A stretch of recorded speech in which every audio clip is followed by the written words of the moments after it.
Hello, everybody. Your boy Scuzz here, and let's get this thing started. Got a cat. Got a cat in my lap. How you doing, Dustin?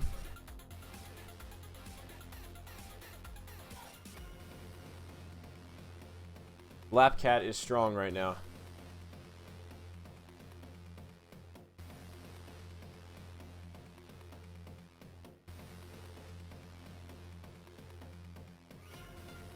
He is jamming.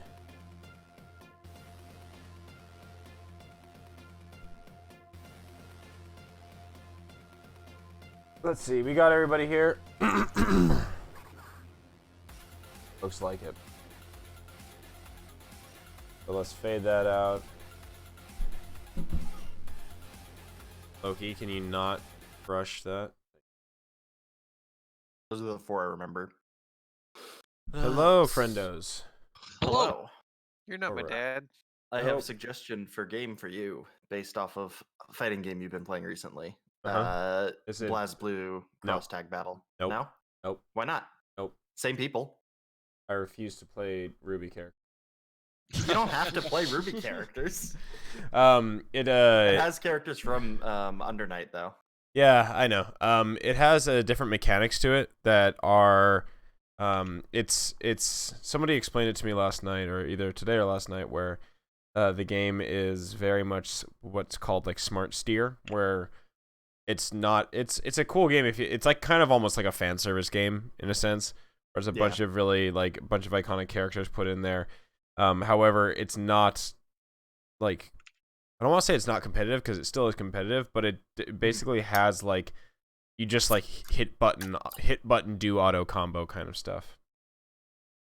And I kind of feel like that's what I was doing in Under Night too, though. Yeah, that's one button, and that's like, but that's just what it only has one combo per character versus like multiple things that you can just string together on other things. But no, I understand the game has gotten some good stuff. I watched the like top 8 of a tournament last night just because I was curious, and it looked pretty competitive. So. Oh yeah, no, they still run it in competitive formats for sure. There's one character from Persona that like everybody fucking uses though. Yosuke, I think. Dude with fucking kunais that just kick flips everywhere. Huh. I don't know the game well enough, but that sounds pretty damn interesting.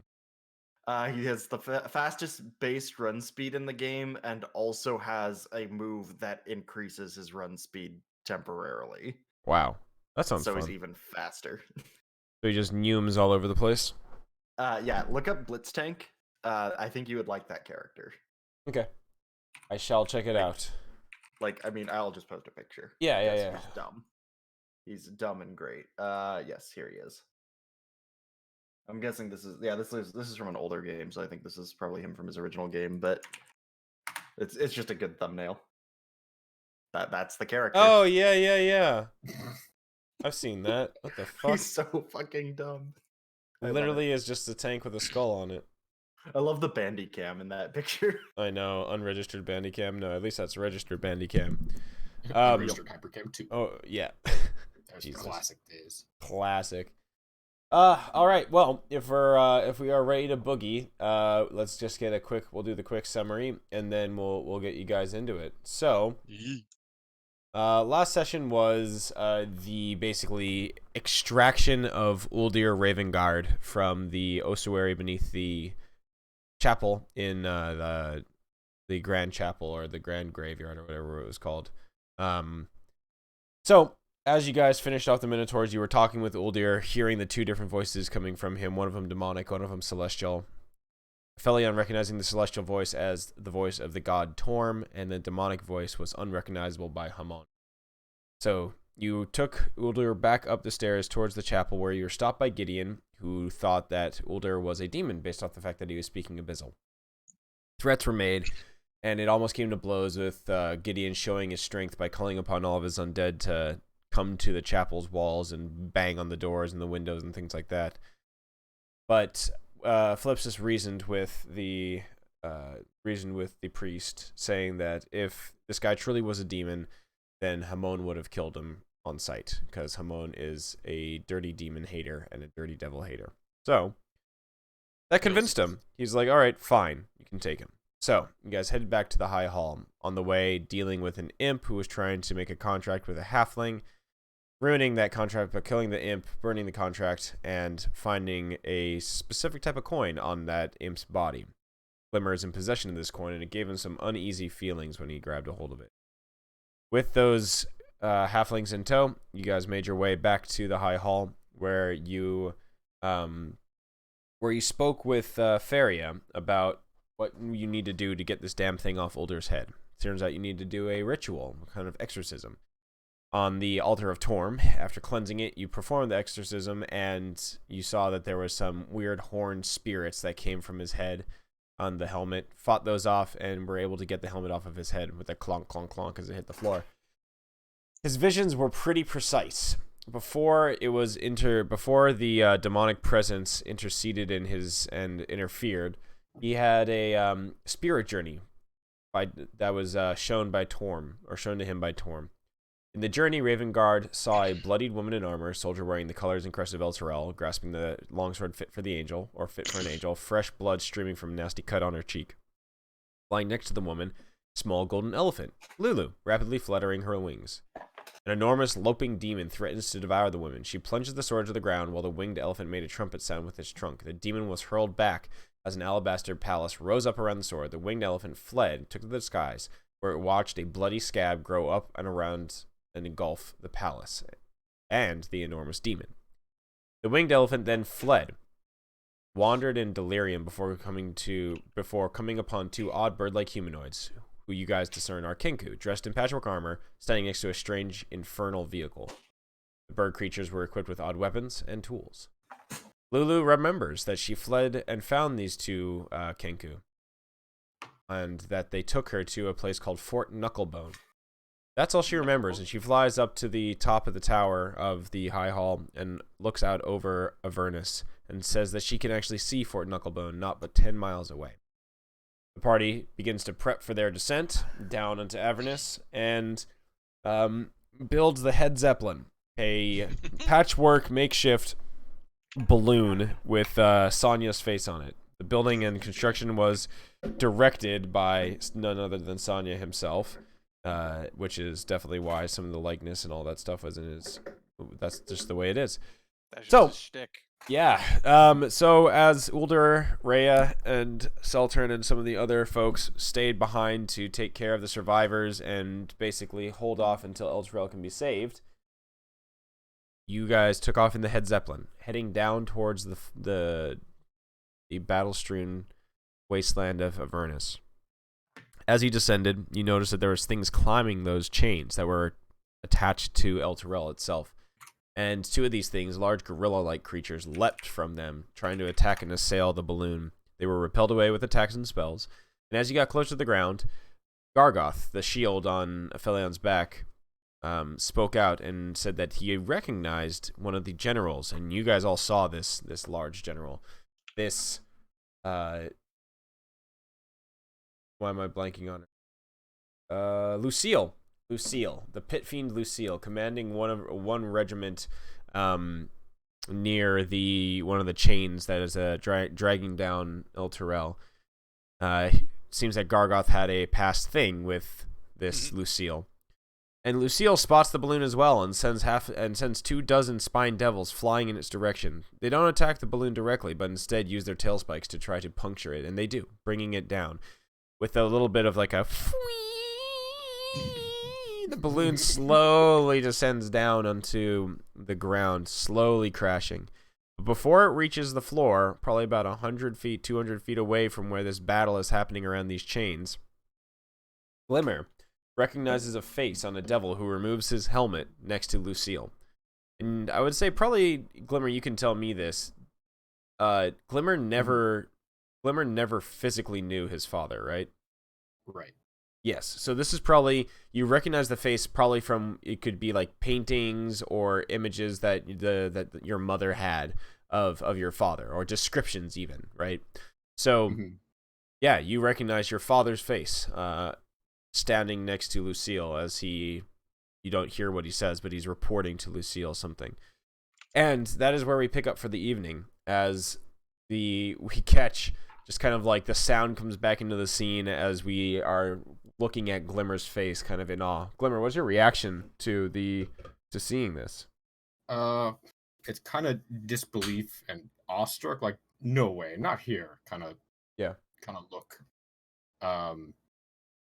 It's still kind of like unsureness, given that he probably wouldn't know exactly what Devil Dad would exactly look like. Uh-huh. So it's confusion mixed with awe, mixed with disbelief. Yep. Excellent. So the sound comes back in as the deflating balloon above you starts to flap and flutter, and as you guys are about 20 feet above the ground, the last bit of air comes out of it, and you all brace for impact as the balloon tumbles down into the over a rocky outcrop. So you still hear the sounds of combat out of range. However, you don't really see any devils or demons coming your way just yet. As you all kind of roll out of the wreckage, you check your surroundings, and the air is harsh and acrid here. You can see like dust and stuff being kicked up from wind coming from every which way. The light in this area as you're down on the ground, you now recognize it's like this perpetual twilight.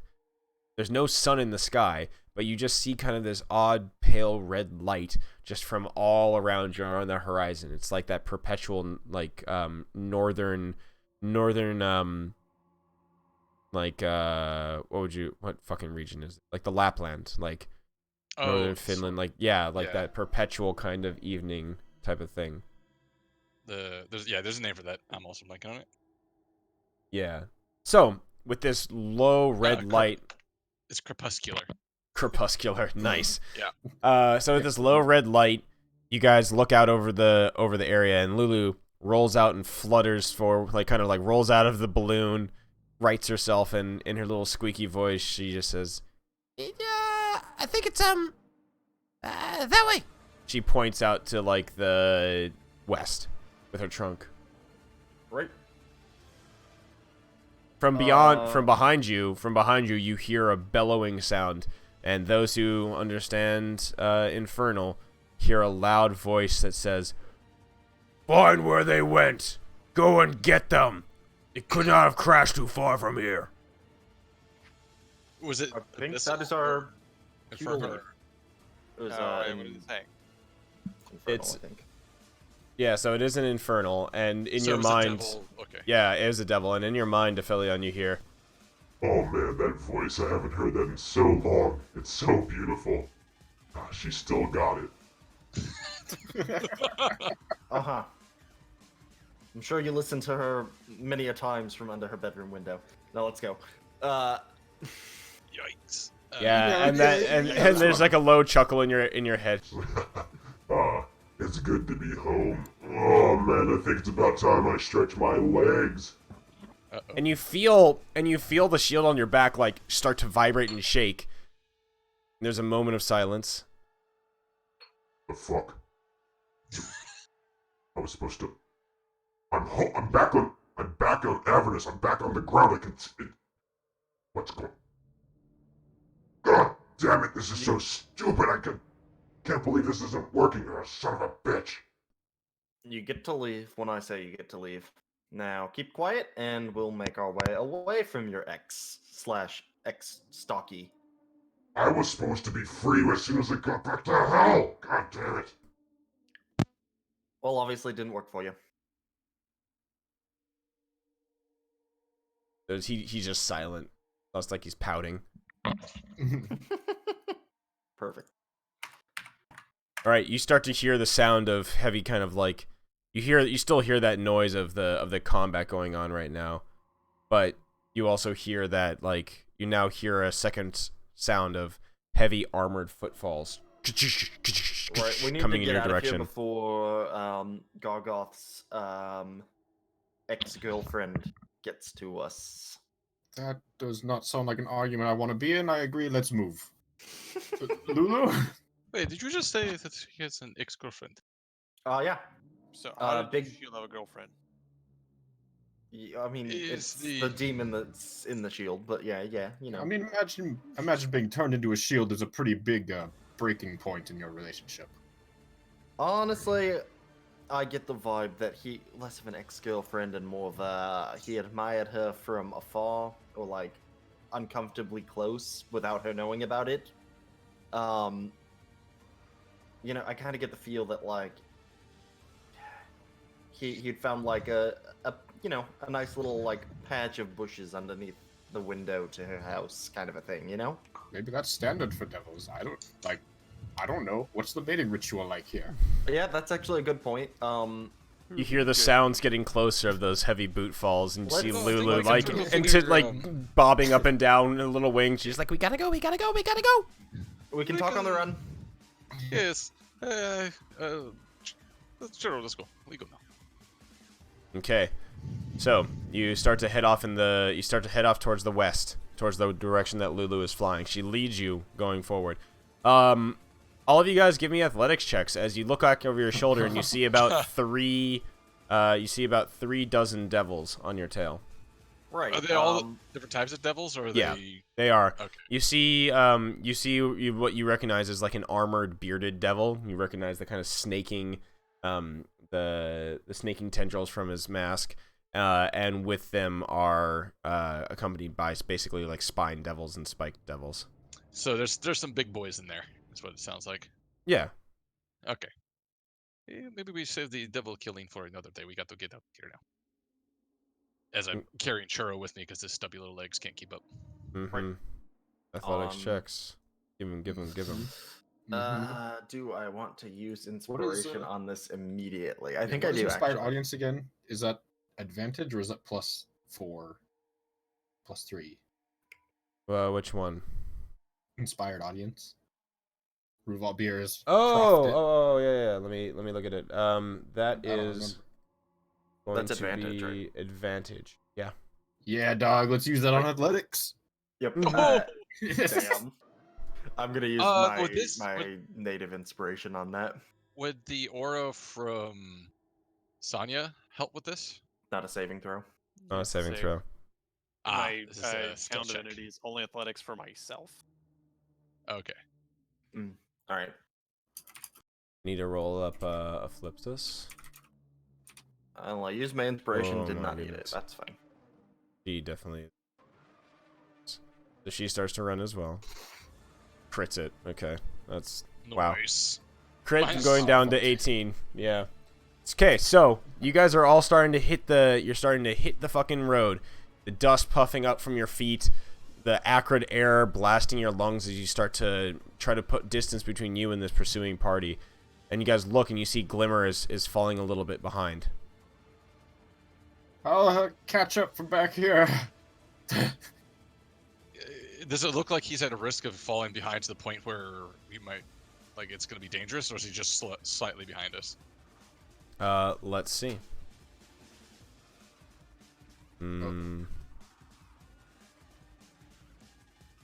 Okay.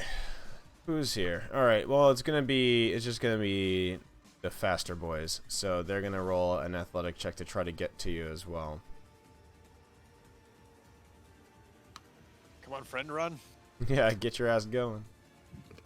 I don't know how. No. I've never done it before. So they're unfortunately unorganized, and you see as the spine devils like take off in your direction, they try to fly, and they just like goofily for some reason like bumping into each other. They're like so excited to get after this. I think mainly because they see Lulu in the distance, so they're just like yeah, and they're like flying through the air, wings banging into each other, and they get into a tangled mass and hit the ground. So lucky for you, you're all right. Okay, good. For now. Hamon will stop as he was about to start casting a spell, but just keep an eye on things. Okay. So they are not doing as well as we are, so perhaps we just keep going and we'll find a place we'll hide or get away from them. Okay. Yeah, As I that's... huff and puff through my very unathletic run. Well, as you guys do see, there are there's like crags and kind of cliffside stuff, boulders all around you guys. You still hear them pursuing you. They're not giving up just yet.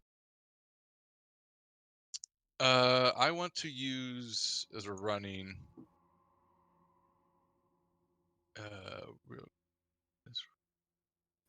yeah, I can use thaumaturgy to make a sound 30 feet to our right. Okay. Maybe it sound like a rock falling, someone's rambling around, and try to Sounds make it good. really loud. Yeah. To see if they'll fall that instead. Absolutely, that's actually a perfect use of it. So yeah, you see like you get to a path, like a split in the path here. There's boulders to your left, boulders to your right. You guys head off to the left, and you throw your thaumaturgy over to the right, and you make this loud kind of like crack, like a, I don't know, thunderous crack, or the sound of like a scream or something like that. And you guys head off to the left, and you look over your shoulder, and as you round like a bend, getting out of sight of them, you see this troop of devils, this legion of devils, going off to the right in search of whatever that noise was. Let's do one more roll here. A group stealth check. Oh god. Yeah. I'm not boy. good. So that'd be a disadvantage for my heavy armor then. Yep. What if I have can True assist with the stealth check? I don't think so again. No. This crew is made to be seen. Oh no. Maybe I forgot to turn off the thaumaturgy. Yeah. Left them. Gotta love that natural 2. Very good. Okay, so 13. No, a 5 because of disadvantage. On Sonya. All right, so we got 7, 5, 9, 4, Why would I 20. be afraid? Yeah, I don't know. Don't even worry about it. So It's probably fine. yeah, so you guys are grinding around a corner, and you try to like get into the shadow of a cliffside or of a boulder, trying to get cover. And as you back up, Hamon, you put your back against this wall, and it begins to crumble. Oh. And suddenly, the brittle dust of this wall, the brittle dirt on this wall, breaks away, and you feel yourself sliding down. Glimmer and Eclipsis, who were able to... Glimmer, Eclipsis, and yeah, basically just Glimmer and Eclipsis. They watch as Hamon, you start sliding backwards down into what looks to be like a little gully that was contained in this, maybe an old rock slide here. And there's something green and pulsing at the bottom. Oh, that's always a great sign. All right, what does anybody do? He's not quite sliding all the way down yet, but he's heading down there. You just hear little Churro squealing out in fright on top. Get the pig! No. Did you say yeet the pig? I said get the pig. Oh, I thought you said yeet the like, no. Save yourself, sure. All right, what is anybody doing?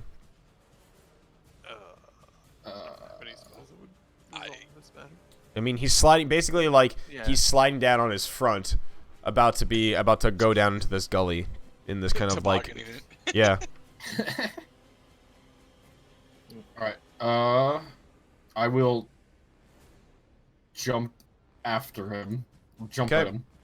Go ahead. Just like dive onto him. Okay, give me a either a dexterity acrobatics or a athletics check. It's up to you how you want to do it. I'm gonna burn inspiration on acrobatics. 13. Okay. So you're able to grab him, and as you leap down, and maybe using your tail or something like that. What does it look like to? How do you get Mr. Hamon to safety? So I dive down into him head first. Well, not head first, but like wrapping arms around him. As we're diving downward, the terrain like shifts around us, and we end up back at the top as like dimension door. Oh, very nice. Okay, so yeah, as you're sliding down, yeah, you're able to basically, yeah, your acrobatics checks gets you to Hamon. And as you're sliding down, your eyes adjust to the darkness, Glimmer, and you notice that in this kind of hollow, there's bones of some large creature, long deceased, and you can kind of see the flesh still hanging from its like bits and pieces of its skeleton. And there's a large head with like 4-6 eye sockets on it and large, disgusting fangs. and you look, and as you get that dimension door, you watch as Hamon's foot nearly touches whatever this green pulsing liquid was that's kind of like containing this dead corpse. Oh, that's not good. Mm-mm.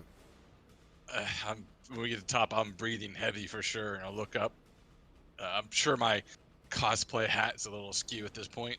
Look and say, Gracia, I did not know you were able to do that. It was close to having a bad day. Picked it up in the hot tub, but we gotta keep moving. I kind of like squint from him, like, you take Just hold up. I will follow you, but not later. But we have other things to do, so we should probably, yes, let's continue away so that we get away from these devils. Okay. So, in the shadow of this cliffside, avoiding any of these more brittle areas, you listen, and you kind of hear the sound of these devils off in the distance. It seems that your distraction technique has done the job, though. Come on. All right. Alrighty. I yin and yang that encounter. You pretty definitely hard. did. Alrighty. So, let's you guys continue onwards, heading off towards the west along this kind of harsh and broken and beaten pathway. And as you guys continue on, you take in your surroundings as you're not feeling as threatened anymore by the flying devils and things like that. This land is harsh. The ground is blasted. It's kind of like no moisture anywhere. You don't see any sort of vegetation, anything. It's just dead trees and dead bushes and just kind of death and shit everywhere here. This is a bit of a curiosity, but would I recognize what type of trees or bushes these are? Are they native to Faerun, or are they something completely alien? You look at them, and they are warped, and almost they're warped claw-like. The flesh on them, the bark and flesh on these trees almost looks like flesh. They are nothing you've definitely ever seen. Okay, yeah. If I have to get close to one, I'll do a little Hail Mary as we pass it, because fuck that noise. And as you guys continue onwards as well, towards wherever Lulu is leading you, you definitely notice more of these kind of spots of green like pooled like nastiness alongside this pathway. And it's not really even, you're not even on a pathway. You're just making your way across a blasted field of rocks and rubble. And all of these green pools usually are accompanied by what looks to be some sort of dead corpse. Some sort of decaying body of some beast or thing. Is it like just happened to be sitting in it, or is it like kind of centered around the corpse, like it grew out of it? As you look at it, as far as you can tell, it looks like this green goop probably came from the corpse or as part of the decomposition of the corpse. Oh, okay. If I throw a rock into the green goop, does it dissolve or anything like that? Anything crazy? You throw a rock into the green goop. Mhm. There's a splort, just a poof. As it disappears, there's like a splash of it as it disappears beneath the surface. You don't hear any hiss or sizzle or anything like that. Okay. Sounds like the Nickelodeon shows came through here earlier. Exactly. This is where they put the losers of Slimed. Straight to Avernus with you. Mm-hmm. Nickelodeon was a brutal realm. Was very brutal. All right. So, just continue onwards. Does anybody do anything as you guys trek on? It's going to take you quite some time as you head towards wherever Lulu is taking you. We have an idea of, it was like 10-ish miles, right? Yes, she did say it was 10 miles. Okay. And then just curious, on this map where it shows a party, El Torrell is just kind of up and over the river, or like at the edge of the river there? I mean, it's that you look up above you. Yes, it's right above the river Styx. And funny thing is, as you're looking at this map, you do remember where you got it from. You got it from Candlekeep, and you got it from Silvira, who said that it was basically like some sort of like some madman made it. And so you're not even sure. Like, you look at it, you don't even see like Fort Knucklebone or whatever would look like Fort Knucklebone on it. There are drawings of things, but nothing seems. There's no key or no sort of like legend for what was distance or anything like that. So it kind of seems to be just general locations and guesswork. Yeah. Yeah, we're basically trying to use Dante's Inferno as our tour guide to hell. Oh yes, for sure. All right, noting that. Just keep the eyes peeled for any other devils or demons or fun things, and just keep following Lulu. All right. So you follow Lulu through this blasted land, and he starts to get extremely just. You already just feel the oppression of this place going Lulu. on. Or not Lulu, Lucille. Lucille? On the Yeah. map. Yeah, she's chilling up there. That is an example of Lucille. So, So you see that there's like hideous looking clouds obscuring the sky, and trekking onwards, following Lulu's little fluttering wings, suddenly you hear just a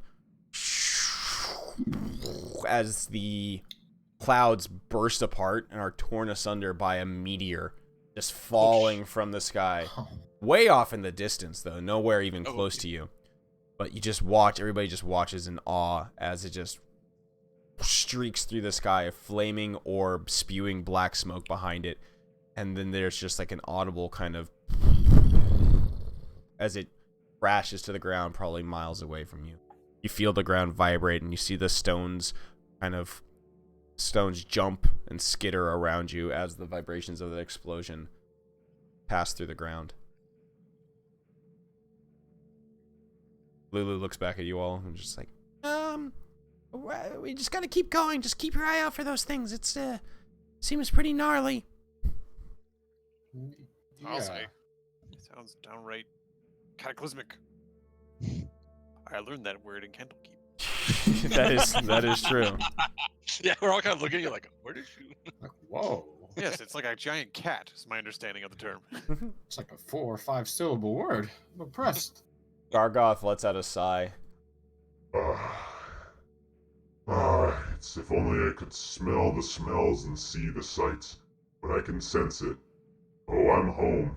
I'm home, baby. Avernus. I've been here for years. Did I just feel a meteor hit?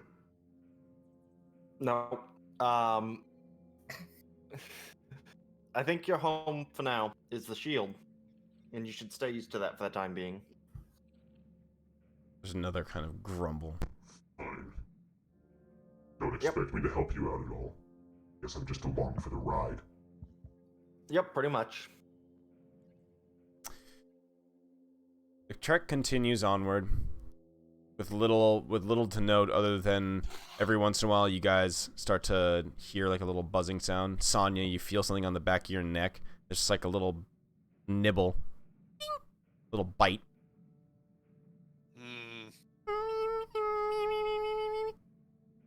Kind of like probably like, why are there bugs? Why are there bugs here? There should be no bugs. I'd like look around. Do I see anything? You see off in the distance there is a kind of like a large semi-spherical thing hanging from one of those flesh trees. Is it moving? Yeah, it's like throbbing. Oh, gnarly.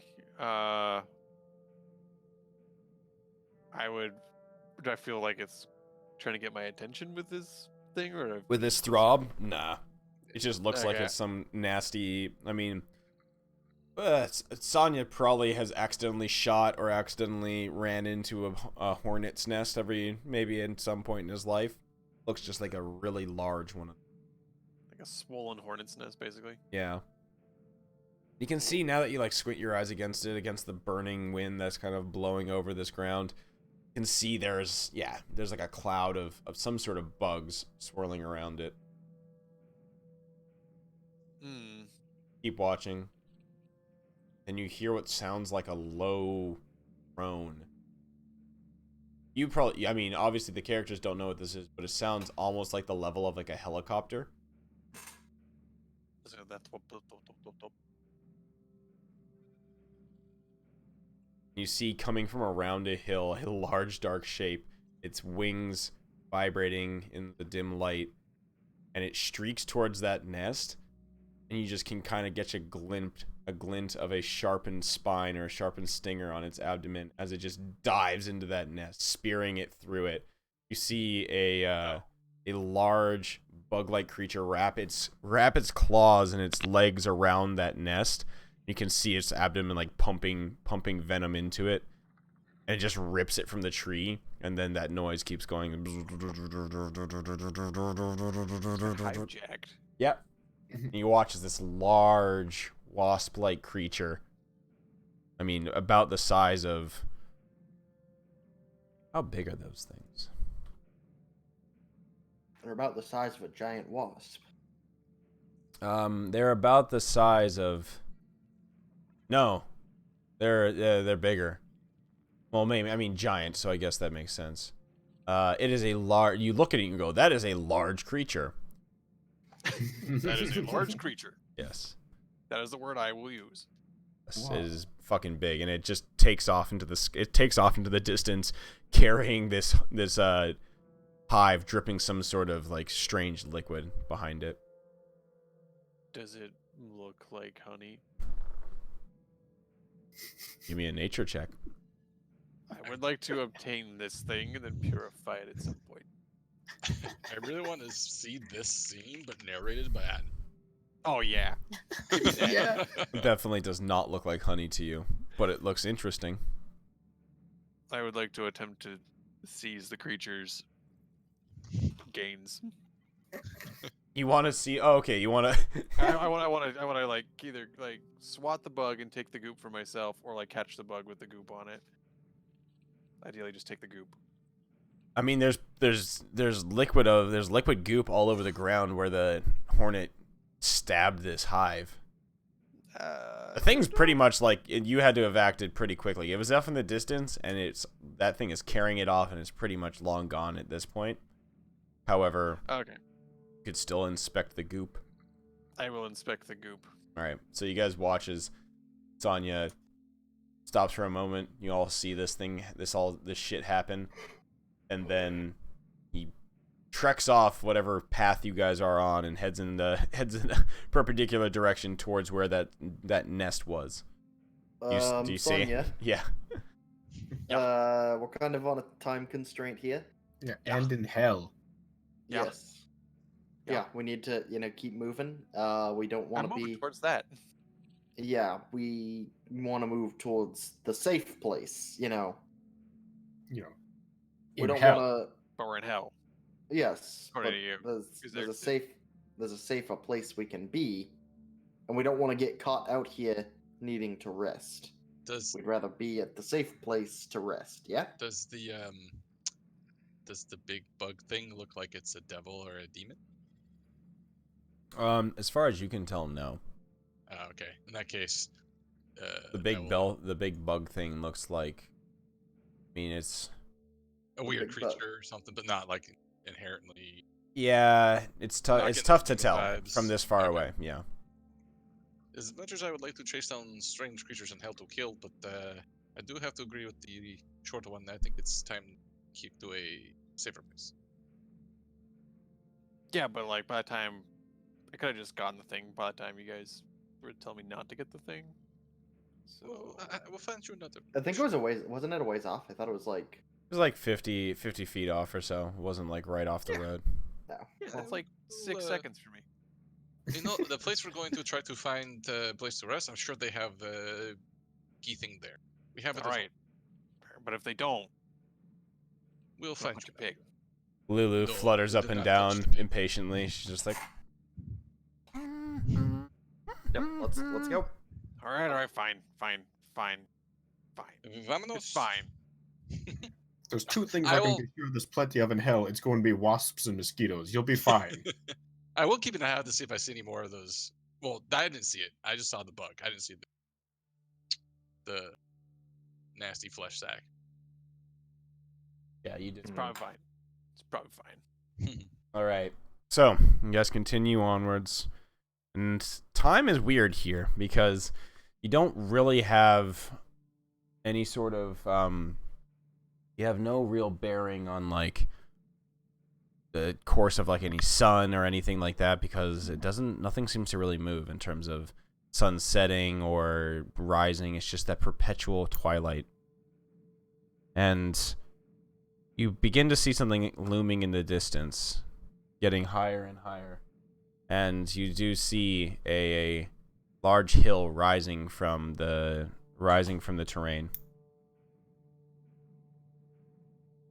Lulu trumpets, and she turns around, and there's kind of a look of happiness across her face, and she says, "It's I recognize it. I think that's it. That's Fort Knucklebone." Perfect. Hill? Fort's a mountain. Neat. You start to get Yes. closer, and Yeah. it's been about. I mean, what is I forget what the amount of travel is. Like, I think 10 miles would be like. rushed mark. I Yeah. forget. A rush march would be 3 miles an hour, right? Ugh. 3.5, Yeah. like 3 hours. Apply 3.5. Yep. Snack. I'm gonna just look. It's it like a up. third of a traveling day, more or less. Mm-hmm. Oh yeah, there we go. Travel pace. While traveling, yada bada. Travel pace. Distance traveled per hour is normal as 3 miles. So Oh, so your normal pace would be 3 miles. yeah, Or, sorry, 3-ish hours. exactly. And I mean, it's tough going. Do you guys? And you probably, I would say, you'd have some supplies of whatever there was from El Terrell. You got some, filled your water up with whatever potable water there was there, or had it generated for you from the Druid Seltern. Definitely left you with some good berries. But yeah. this terrain is tough. It's still pretty gnarly, and you guys make your way through those supplies, probably half of them on this journey. The water doesn't last that long. As you're walking along, you find no other sources of water like nearby. I mean, it's just dry, arid wasteland. Still got a vial of holy water if we really get thirsty. It's desperation. Yeah. My life It's for really, really too bad that we don't have that hot tub of holy water anymore. Yeah, that's a shame. Mhm. Although, to be fair, I think it would much be nicer to have a cool tub in this place. You I know, mean- Padre, you're right. You're right. Yeah, but you gotta do like the shock thing. You go in the hot tub and then you switch over to the ice bath. Real nice. No, shock therapy. It's good for you. Okay. They Try that next time I'm not in hell. You guys watch as you continue your walk towards the west. You see a fortified compound sitting atop a low plateau that rises out of the crater-pocked landscape. At the center of the compound, you see that there's the hill that you saw and that Lulu pointed out. That is a hill of rust-colored stone that resembles a hand clawing out of the ground. Oh, that's metal. There's gaps between those fingers, and you can see that there is a large, jagged wall made of rock, bones, metal, debris surrounding this hand-shaped hill. Other highlights visible from this distance include a gatehouse, and top, you see a bunch of small little figures standing and sitting, seemingly watching you approach. I wave. They definitely do not do anything on the understated sort of design here. I'll tell you that much. The little creatures, you hear some laughing in the distance, and the little creatures wave back. Lulu, is it safe to approach this place? Yeah, they are friendly. Yeah, they definitely they wave back. Like I think that's the universal sign of I'm not gonna murder you as soon as you walk through a door. I think so. I remember they were nice to me, at least. I don't really remember what those things are, though. I can't really tell. Well, Right, we well- do not have much else of options, so perhaps we take risk and just be wary. Yeah. Taking risks seems like probably both the best and worst thing to do down here, so might as well just roll with it. I mean, the real risk at this point is just sitting around out here, right? Like, Exactly. what are our Yeah. options? And almost on cue, Glimmer, as you said, the real risk. You see off in the distance, once again, not close enough to really provide any immediate danger, but you watch as something descends out of the clouds. This is not streaking down like the meteorite or the meteor was. This thing is a ship. So I'll share a nice little handout with you. So this Is it a hentai ship? no, it is a fucking it's a ship, kind of almost looks like like the blade of a sword. It's flat, large, it's a triangular shape, long, super long, elongated, like hundreds of feet tall. And it descends slowly from the clouds. You can see the hellish runes lighting up along its body, kind of like streaking like veins through its blackened metal. And yeah, that's the sight that you see descending from the clouds above you. Oh shit! Where is it in relation to us exactly? It's to the northeast, back towards the river. Okay. Direction we came from, or just a little bit north of where we came from? North of where you came from. Okay. And you Wow. can watch in the distance, as you kind of got some elevation right now, you watch as it slowly gets lower and lower, and you can see it, and see that the sickly looking river of the Styx winding in the distance. And you watch as it like lands on what looks to be some sort of like these claws that are coming up and out of the water of this river. Huh. Yeah, and they slowly come together, and you almost can hear it echoing over the plains of Avernus, just like the loud as you kind of see everything settle, like the red lines slowly disappear along the body of this thing. And then you hear a horrible sound. All of you start to, like, your head starts to hurt. You almost feel like an immediate headache as you look and you squint your eyes, and you can see a stream of like ethereal looking, it doesn't have a form, but you watch as a large circle, glowing red circle, opens on the side of this large ship. And then from the river itself, you watch as a stream of ethereal, just like an ethereal stream of something, rises up and out and starts flowing into that hole. And you hear, echoing out over the plains of Avernus, screams. It's unsettling. Are those souls of the dead? I would assume so. I kind of imagine drop-off would be a little more elegant, I suppose. The souls are flowing into the ship Oh. from the river itself. This has to be one of the most disgusting things I've ever seen in my entire life. Yeah. I mean, oh, it's imagine you had, definitely up there. But do you remember that time, Glimmer, that the brothel that we were outside of? That one guy. Do you remember him? Which brothel? You know, the one that's like right like by the gatehouse up to the upper part of All's gate. The Oh, Arcane Michaels, yes. yeah. That's the one. Yeah. You remember that guy and that thing we saw him do?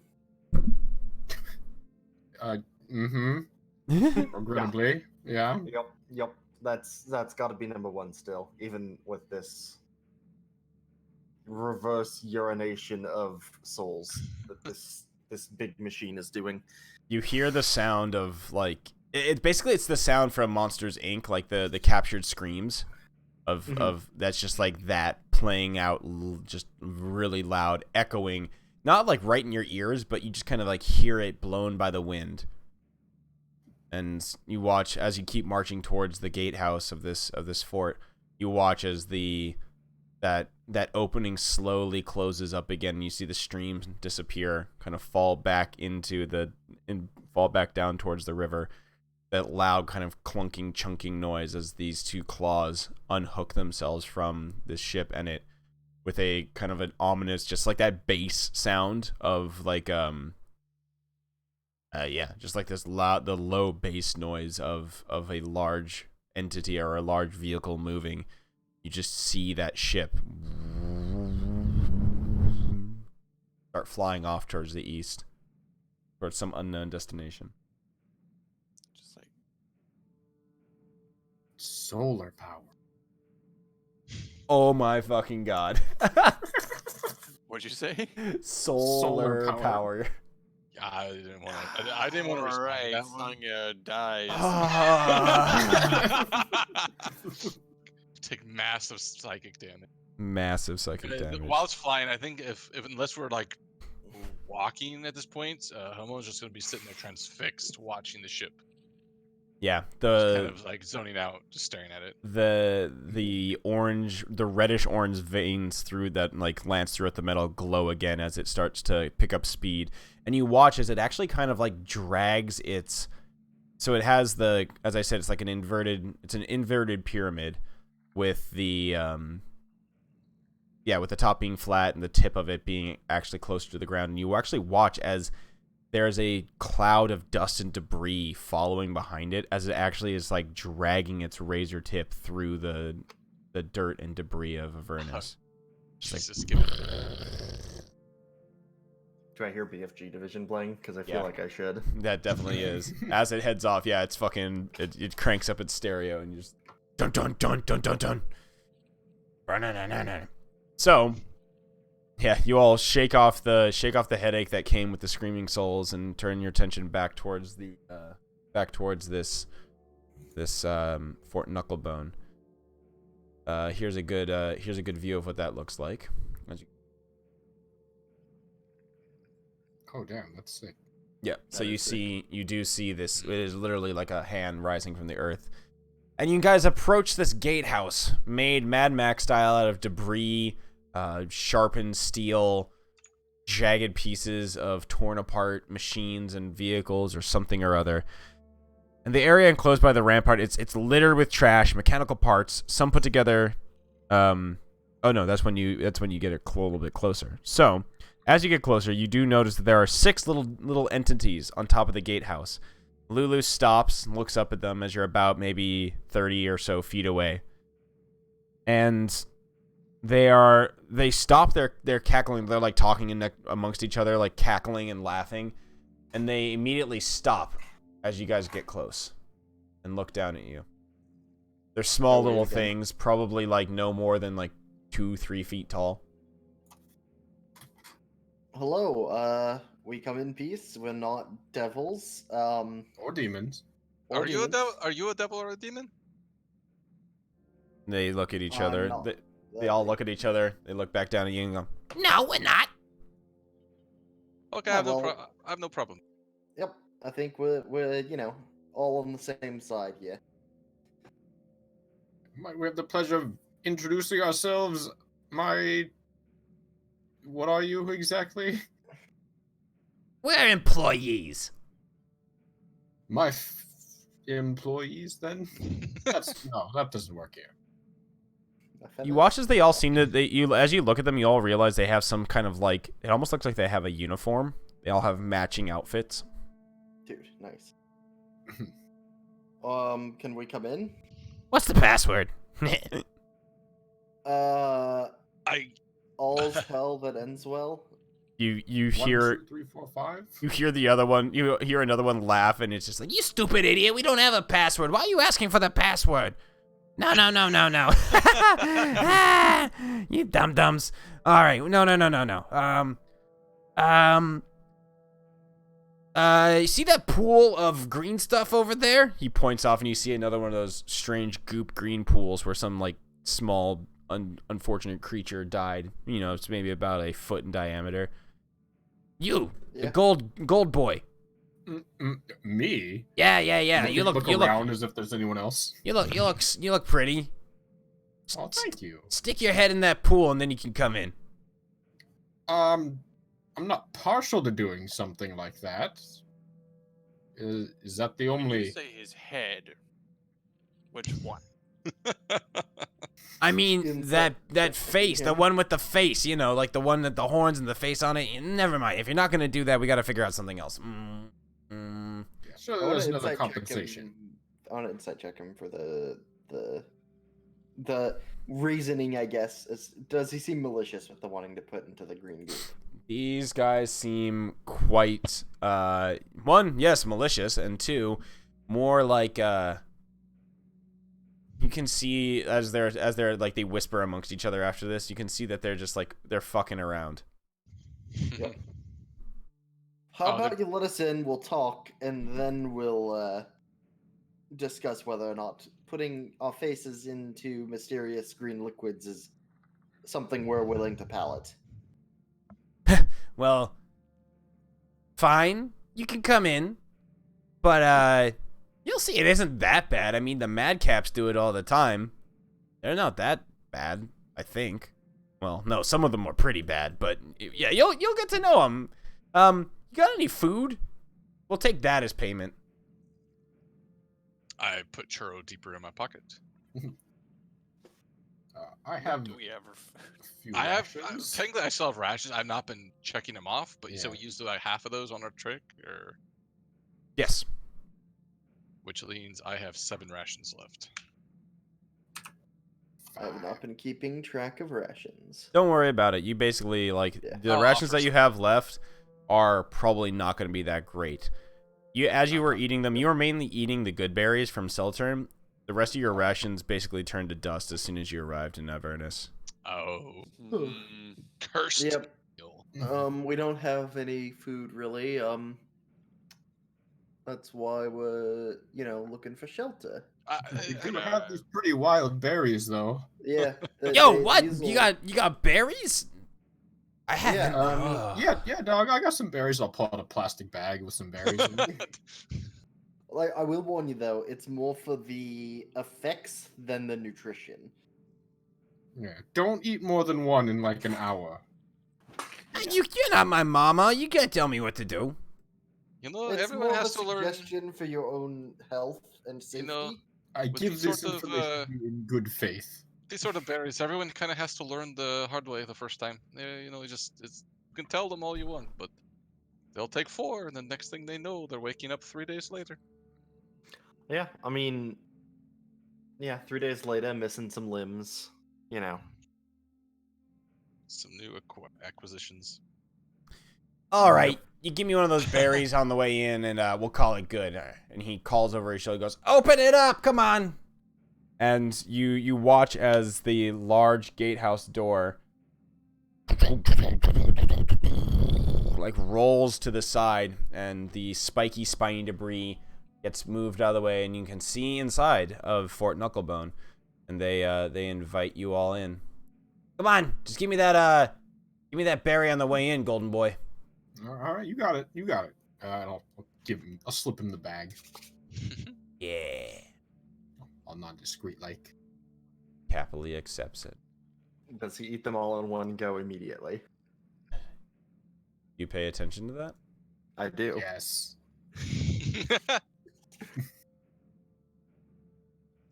Right. He eyes you, watching you as you pass through the gates. And then, yes, he definitely eats them all at once. And you watch as the other guys get all pissed off at him. It's like, Do what? his They gave it to eyes- me. Do his eyes immediately dilate? They do, but more so from the fact that he just ate the most tastiest thing he's probably had in quite some time. Doesn't get high off of them. He basically they're not just gets actually he gets like whatchamacallit, the food wars reaction to it. Just like the foodgasm. So, as you guys enter in Fort Knucklebone, I'll bring you guys over to this location. The area enclosed by the rampart is littered with trash and mechanical parts, some put together in a way that resembles a vehicle. Ramshackle structures built from the same junk as the outer wall provide some shelter. You see a platoon of small fey creatures milling about, all looking like feral gnomes. Several of them sport tall red caps. Some of them drip with green goop. A pair of Kenku examine one of the strange vehicles, chattering to each other in high-pitched squawks. These Kenku carry an assortment of strange tools, and when they see you, you see them turn and stare in wonder. Lulu jumps up and down, or Lulu flutters up and down. Would you like to do anything if it fell down? I wave, The Kenku, as I want to do. the Kenku wave back, and they seem to immediately recognize Lulu as they start racing over. So let's find where are these guys? There they are. They were working on that vehicle. So walk over as they get closer to you. Getting closer now. Yep. They one of them calls out and squawks out. He waves and is telling you to remain where you are. And he says, "What a deal! Patience is a virtue. Can't keep the boss waiting." And he runs off into one of the trash structures. What? Moments later, confused? moments later he returns, leading a tall creature wearing a long, tattered shift covered in mud, blood, mold, and much worse. Oh, gee. This woman's eyes seems to move independently of each other as she approaches, her straggly brown hair hanging from the front of them. Resting on each shoulder are red-eyed ravens that scrutinize your group. Behind her, there's a hulking creature, built of disparate, fiendish-looking parts, trudging and moaning and hopping as he walks. You watch also as they approach. You notice that you hear a cackling laughter behind from one of those groups of the deranged gnomes as they more or less imitate the hopping and walking of this large creature. That woman is definitely the crazy cat lady from Futurama. I was gonna say, yeah. The way you When- described it. Disgusting. She gets close to you guys, and then both of the hag's eyes focus keenly on your group, and then on Lulu specifically. My goodness, the hag croaks, some spittle dribbling from her mouth. Where did you find such a treasure? He starts walking towards Lulu, who are like kind of doing a little like old person hobble, like oh, her hands reaching out towards Lulu. Hold on there, Grandma. Don't Oh. go touching the merchandise. Churro's gonna run out and Both eyes on me now. Huh? kind of like that protective little piggy dive in front, just to be like trying to push Lulu back away. Oh, what do we have here? And you hear just like the as the large creature steps up, looks down angrily at Churro. You see a foot raise up for a moment, and the old woman holds her hand in the air. No, Mickey, you don't need to squash it. I don't think it'll have any harm. It won't do us any harm. No. No, he'll run back to. It's okay, my friends. It's all right. Let me introduce myself. I'm Mad Maggie. I'm the leader of the Knucklebone gang, and this is the Knucklebone gang. She gestures around to all of the strange-looking creatures around her. And well, this is Fort Knucklebone. You seem to be far from home. You don't look like you're from here. No, not at all. Nope, definitely not. Right, you I'd are. say the same of some of you, frankly. Oh, what do you Seem to mean? be a bit. I mean, So- honestly, he and I point to Glimmer, and her and I point to Eclipsis. They probably look more like they're from here than you are. Well, I look at least we look more like we're from here than your feathered friends. Well, yeah. Glimmer, you can't just call them feathered. Oh shit!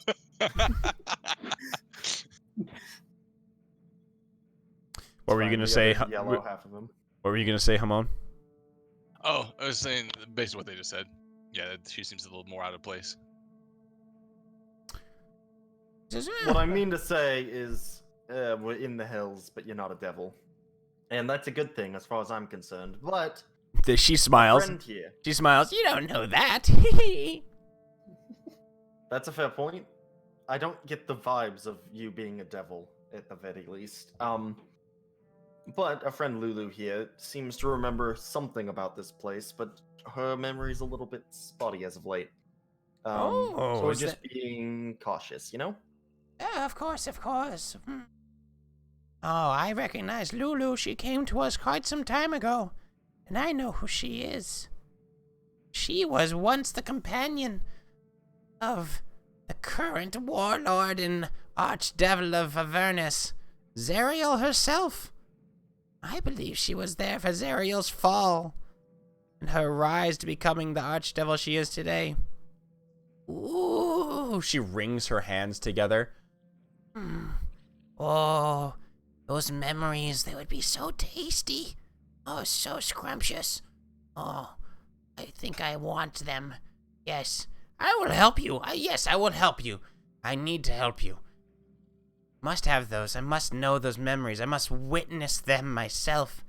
Oh, absorb that misery. See more of what led to Zariel's fall. That damn bitch. Yeah. What do you exactly what do you mean mean by by- absorb? Yeah, you can't eat memories. No. I'm just, you could say I'm a bit of a collector of sorts. A little bit of a collector of history, of stories. And my goodness, is the fall of Zariel. That is one of the best. And I've been looking for more and more pieces of it, trying to get down to the bottom of it, you know? And look who flies right into my fort, probably having a nice chunk of it lodged in her little elephant skull. But you said it's all scrambled, right? And Lulu just kind of Like like, an egg. Lulu shrugs and... Yeah, it's all, I don't remember anything. I just remembered coming here. Wait, Miss Maggie. Is this why you're in Avernus? Oh, I'm, yeah, kind of is. You see, I, came here long ago, years ago. I don't even remember how long it was, but, you know, sometimes a lady just wants to experience that ultimate misery, you know? And, Avernus is that perfect place. It's got the blood war happening all the time. It's got fresh souls arriving on the daily. It's got death, destruction. And I've carved out a nice little spot for myself here with the Knucklebones. Quite nice. We got a good thing going for us. Right. Well, do you think you can help us restore Lulu's memories then? Yes. Oh, yes. Sorry. Yes, of course. We can. I can help you at least tease out a little bit more of it. I'll need some time to prepare though. I gotta get the supplies. I'm gonna get some things together. There's gonna be a whole ritual. We can do it. Yeah. How about we can do it tomorrow, probably. And yeah, that should be good. I need to do some preparation myself. I gotta send out my boys to get one or two things out in the wasteland, and you're more than welcome to spend your time here. Just don't get into too much trouble, all right? Is that good with you? She winks at Glimmer. Especially you, pretty boy. Oh, and especially you, handsome boy. I didn't even see you back there. And she circles around and kind of like walks up to Sonya. Oh. Don't touch. What's a big slab of meat like you doing down here? Well, you know, guy like me. Pretty much trying to make hell look like a better place. Well, Try to you make it look like me. certainly are. She licks her lips and just does that, like, licks her lips and just does that little thing like the tap of the finger on your chest. You don't go anywhere. You're definitely staying here for now. And, neither of you guys go anywhere either. And don't take that elephant with you either. We got a ritual to do tomorrow. So I stick think, around. Sonya would be weak in the knees at that. I'd want me to look at him in two places independently. Yeah. Oh yeah, she definitely did like the whole like eye fuck thing, but like with only her right eye, and then and the other eye was just like look. Fall out. Yeah. Oh yeah, shit. Oh fuck, sorry. So yeah, she gives you guys all kind of like a little bit of a bow. She says, "I'll be getting ready.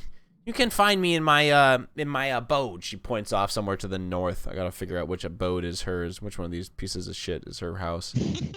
They're Hey. all hers.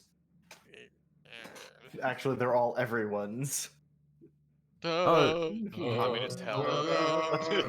It'd probably be this one. It'd probably be that one over there. Oh, so this is where all the communists ended up. It's not So that she many. heads off. She heads off in that direction.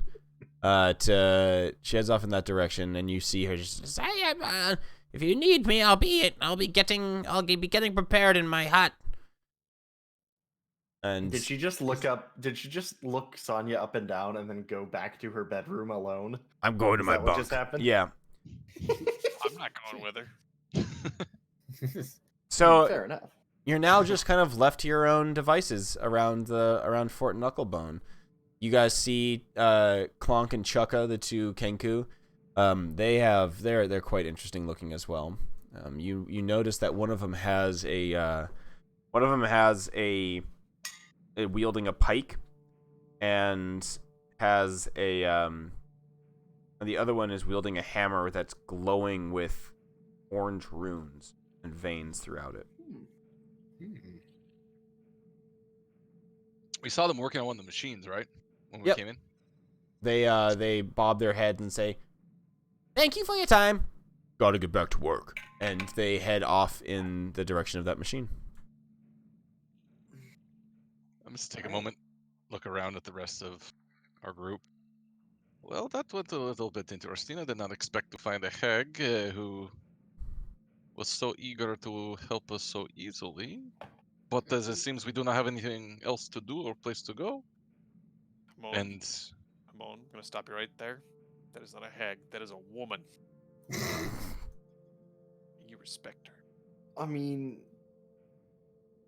Right. yes, what technically I'm not going- wrong. I mean, What Yeah, I'm going to wrong. do is nothing to do with her. I do not care about her. I do not want to deal with her, but she's going to help us. So therefore, she is, at least for now, not on the list of shit.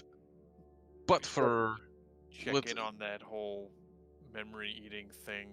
That sounds ominous. I am going to try to see if I can remember anything about this sort of magic. And in the meantime, I do not know what time of day it is, but I'm feeling like it's probably a bit later and we need to sleep at some point here. But I think we should ask some of these little funny-looking creatures over here to. Yeah, they come. You watch as these see little where we guys, are.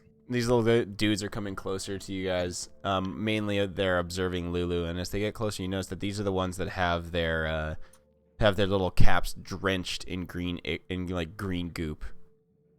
I do think there'll be some use to try to talk to some of these lovely denizens of the fort. Maybe learn a thing or two, see what's exactly going on around here, what we might find about Maggie and that Mickey, and what else might be going on. I do not trust anyone. But at least we have some time to try to feel out what is going on. Plus, if we find the devil, we can kill it. Always on brand. Except for the time when you weren't, and you were like, "Oh, we should run away. Those are devils." Well, no, those were yes, demons. They were demons. There Well, I are mean, lots he's of done things. it both times, to be honest. Well, yeah, that's true. Listen, I want to kill as many of the demons and the devils as I can, but that doesn't mean I'm going to go suicidal and attack an entire legion of them. Tired and used to That's- this. You Yeah, have see, more or less declared war on hell, right? Like, you're a trespasser here. Well, of course, I want to kill all the devils and the demons who are also trespassing. That is, I mean, I've made that quite clear. I mean, But they're at the not same really time- trespassing here, though. Well, I mean, the demons are. That's what I see. The demons are trespassing. This is Devil's homeland. So we kill all the demons that We we kill- find. We kill Devils anything were a that little pickier. happens to be infernal in nature. So, well, Sorry, that wouldn't be that would just be devils then, because demons are abyssal in nature. What's the phrase for both of them then? Fiendish. Fiendish. Fiendish. Yeah, killing anything that's fiendish. Yeah, no, for someone who's studied this his whole life, you really get the terminology mixed up. I actually give you a must bit have of gotten, a. like C's in demon and devil school. I kind of give you a little bit of hard look, just briefly, and then it kind of lightens up a bit. I know a lot of things. Sometimes I forget. In the end, it does not even matter because, well, a dead demon is a dead demon, a dead devil is a dead devil. A living one is equally as repugnant as the other. So, if you do not mind, I want to try to Yeah. figure out what is going on in this place, and I'm going to talk with this funny little man over here. And I'll walk up and try to start a conversation with this green goo hat wearing thing. Mm-hmm. If he'll even speak back or can't speak back, or I have no idea. Interpretively dance back or whatever they do. Oh, it's a walk off. It's a walk off. So the as you head over there, Hamon, Glimmer, you hear a whisper. Psst. Hey, come over here. Look around. This way. Psst, psst. Looking around like a cat. Hearing the pss, pss, pss, Yeah. tail flicks. Right. God dang it. The two birds. Here, come over here. Talk to us. Gotta tiptoe away from the devil demon argument conversation. Yes, what is up, my friends? Hey, you're new here, right? Yeah, you're new here. The two little I stand out that much. Yeah. You do. Oh, gosh, man, I gotta get out of. Let me, real quick. Sorry. don't mind me, and you watch as these Raven or what do they look like right now? Yeah, Raven. You watch as their bodies change shapes as they turn back into their impish forms. Oh, Do I see this going on? Yeah, of course. I try and draw Hamon's attention away. Well, yeah, Hamon's still. Oh yeah, don't worry. Hamon's attention is definitely gonna be drawn away. Do not worry. don't tell Dad. So yeah, Glimmer, you see these two guys, and they're chatting with you. And you see, basically two little imps. One of them introduces himself. He goes, It's nice to meet you. My name is Pins, and this is my associate, Needles. the other one kind of does a little bit of like a bow and a head and goes, It's nice to meet you. Yeah, Acquaintance. pleasure's mine. You're new Glimmer. here. Glimmer? Yeah. I like the name. Good. I like pins and needles. I'm all tensed up as I Yeah, was yeah. sitting on something. Yeah. So, you, I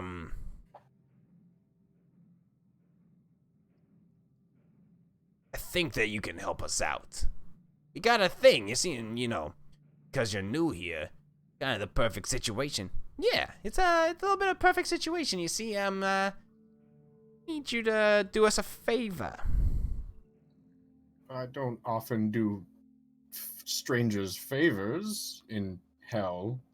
We're not But, strangers. We're not strangers. Look, you know me. I'm Needles. I'm your boy Needles, and that's Pins. Come on, it's not that thing. Yeah. I'm Pins, and that's Needles. You're good buds. Look, we're already Yeah, friends. of course, we go way back. Yeah, we're already friends. you see, he points off in the distance at one of these little dudes with the red cap on. He goes, See that guy over there? See that guy over there? Yeah, I see him. Look That's- nonchalantly, like over my shoulder. That's Wazik. he and his Wazik? buds. I heard that they're trying to kill that elephant of yours. They're gonna murderize her tonight. And who did you hear that from? I heard it from his buddies. Yeah, I heard it from his buddies too. I mean, Pins doesn't lie. This is some real shit. Wazik Pins lie. is a murdering motherfucker. Does Pins Looking lie? at Wazik. You want to insight check that? Yeah, do I get anything from him? Yeah, give me that check. Ooh. They Very are nice indeed. they are definitely lying. Do I look over at Wazik? He just looks like a nice old man playing with kids and. I mean, no, he does not look like a nice old man. He looks like as was already said, he looks like a murderous gnome. cracked Just out like now. every time you look over, he's doing something like He's like mini oh, me.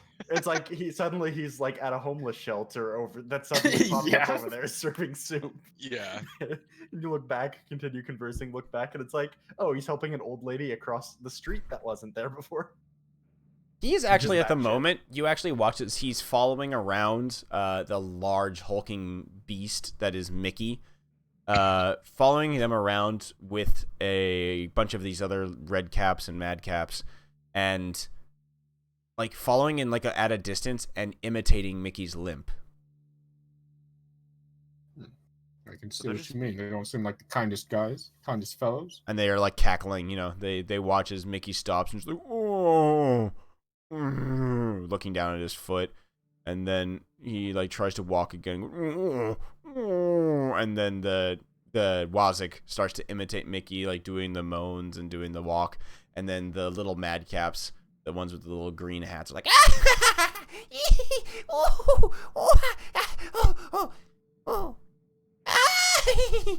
just like laughing uncontrollably. If I might interrupt a good time here, where exactly did Maggie get that? You pointing to Mickey? Yeah. Oh, oh yeah, Mickey. Yeah, she made Mickey. From spare bits? Yeah, from what else? There's a bit of, a little bit of horn devil in there. I think there's a bit of spine devil, definitely a bit of spike devil. And, if I'm not mistaken, maybe, like, some bone devil in there as well. Pretty good. He's a masterpiece. I'll say. Certainly took the best of the best and made something better. Better than the sum of his parts, I'd say. Alright. So, I guess we've kind of meandered away from the whole purpose of this here. Yeah. Why are you concerned for the elephant? Because Maggie wants the elephant's memories, right? Yeah. Yeah, she wants the memories of that elephant. And you and Maggie are tight?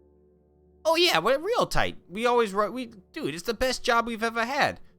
Working for Maggie. She's awesome. We just get to ride around on her shoulder as ravens, and then we fly out and spy on her enemies. We're not even beholden to any archdevils. It's great. Yeah, pretty nice.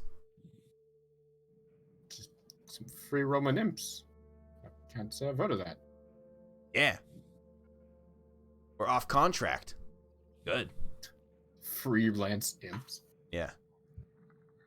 Free range imps. Grass fed. So, Ethical. what do you think? Ethically We raised gotta. They look at you. Needles looks at you. So Glimmer, my friend, got a deal?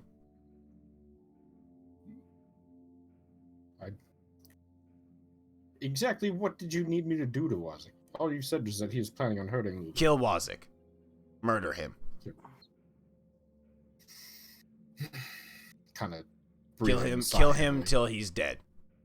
Yeah, like strangle him, stab him. You could like beat him if you want to. Up to you. I'm very not good at any of those things. I'll Well, then admit. just you can get your buds to help out, right? You can talk to them. They'll understand. They like your elephant, your little fluttery elephant thingy, right? Yeah, they're fond of her.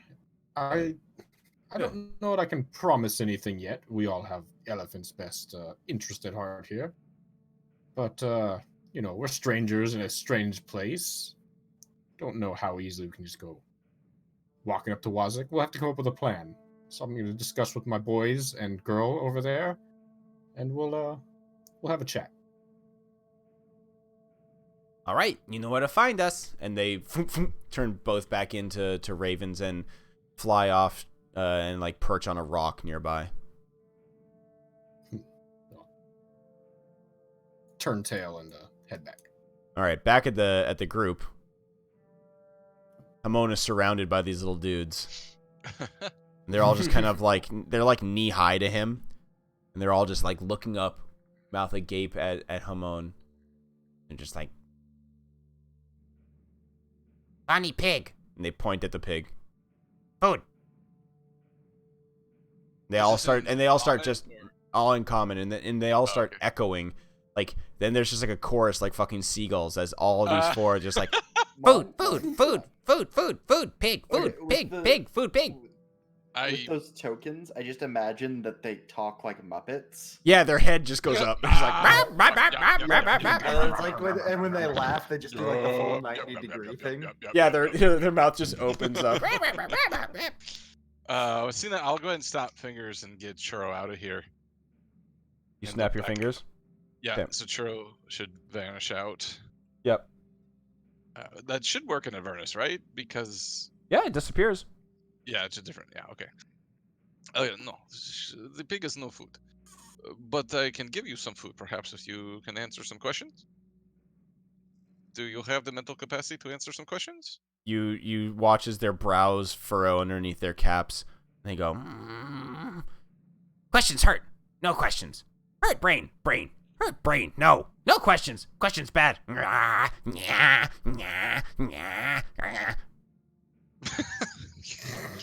all of them immediately like that. You watch as all of them like take out their little knives and just start like stabbing just randomly at the air, like Okay, well, that does at least answer some question for me. Thank you. I'm gonna slowly take a step back from them and kind of over the shoulder. I do not trust the little ones are a little. I do the little spinning the finger around my ear, a little kooky. Perhaps we talk to some of the gnomish-looking folk. You watch as, I mean, these also look like feral gnomes, but they're a little bit more messed up. Oh. You watch as you like walk away, they just kind of like all turn heel immediately, and they walk over to one of these like trash binny looking things, and you notice that they pry the lid off of a barrel, and you see green goop inside of it, and they just clamber up on top of each other like gnomes in a trench coat, and they're just like, and each of them, one of them holds the other one by their legs, and they take the little hats off, and they dip the hats in the green goop and like fill it up like a bucket and just go and put it on top of their head. Did I just try to ask questions of raccoons? You watch as the green goop drips down their face, and they just all start to cackle maniacally, like. I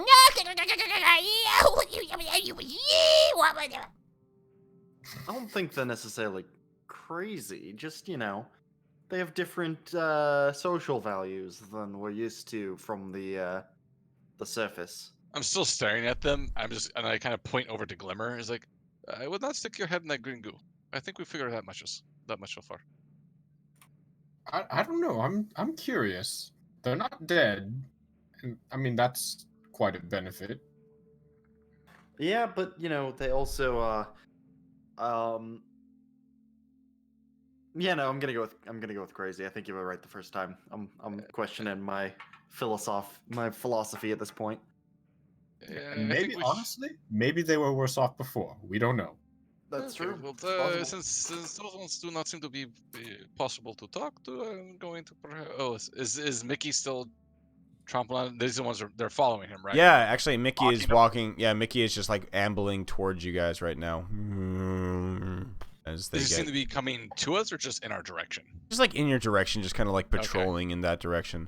And I think we'll take a quick break here as Mickey starts walking in your direction, and you guys can continue to explore and kind of figure out what the hell's going on with Fort Knucklebone after this break. All right. Sounds good. Sounds good. Yeah. Alrighty. So thank you guys for hanging out. We're gonna take a quick break here, and we will return with more ridiculousness from Fort Knucklebone and these guys. That is fucking huge. I gotta make sure actually I pin this in this program. Unpin.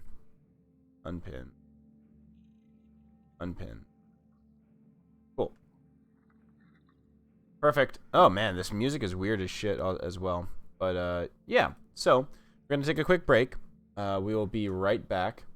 And don't go anywhere. We'll be back in about 10 minutes with more descent into Avernus as they fuck around in Knucklebone a little bit more. Be right back, guys. Take care.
Alrighty. Oh, I want to address what Root of All Beers was saying. 2,000 points for like the win. Next 5 turns gets plus 10 feet of movement. Could be good. It's kind of combat oriented, so that could be interesting. Maybe, yeah.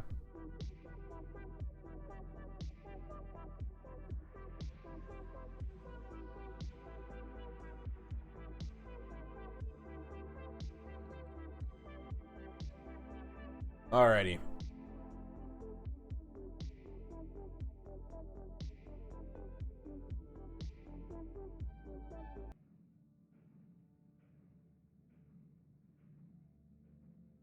Doop dooby doop. Really the stereotypical super business bro slash Oh yeah. like Oh the Gordon yeah. Geckos of the Gordon Geckos of the modern age that they really wanted to highlight. Yeah. I know one guy who got on there from high school. He's actually really nice, so I feel like I know the exception, and that makes me better. Fair. I'd like to think that I would have been the exception as well.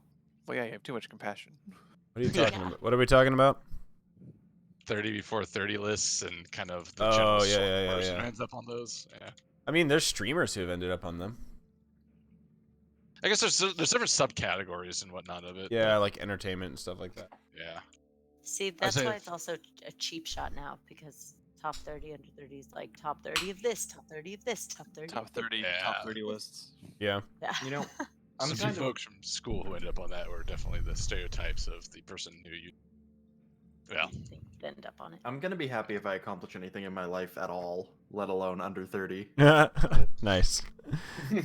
Goals. Goals. Ooh, let's show you guys Mickey real quick. Oh fuck Yeah, yeah! give me that Mick. Yeah, give me a faceful.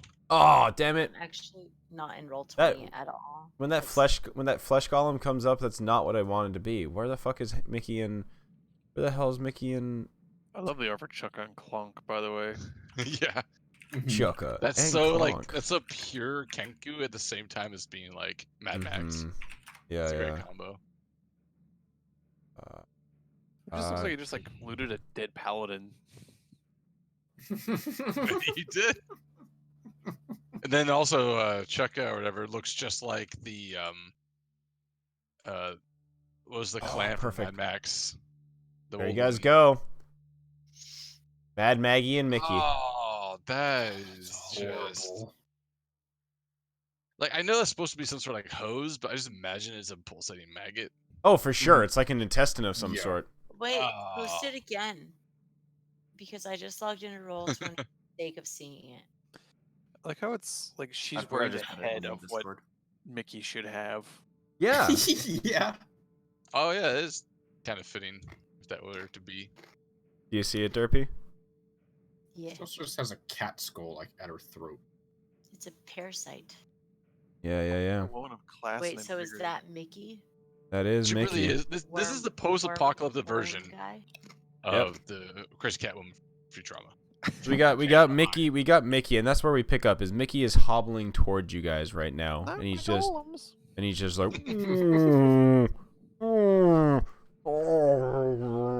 So he sounds like he's constantly in pain. This guy. yeah, with the... he's limping really, really badly. Poor boy. Doing okay there, bud?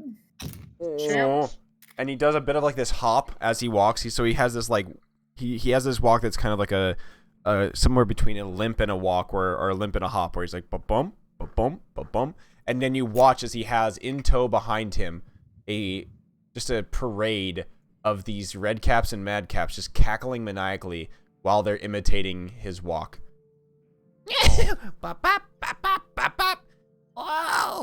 And he turns around and he tries to take a swipe at them.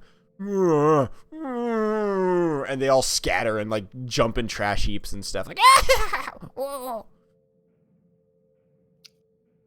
Not all very nice to you, are they, buddy?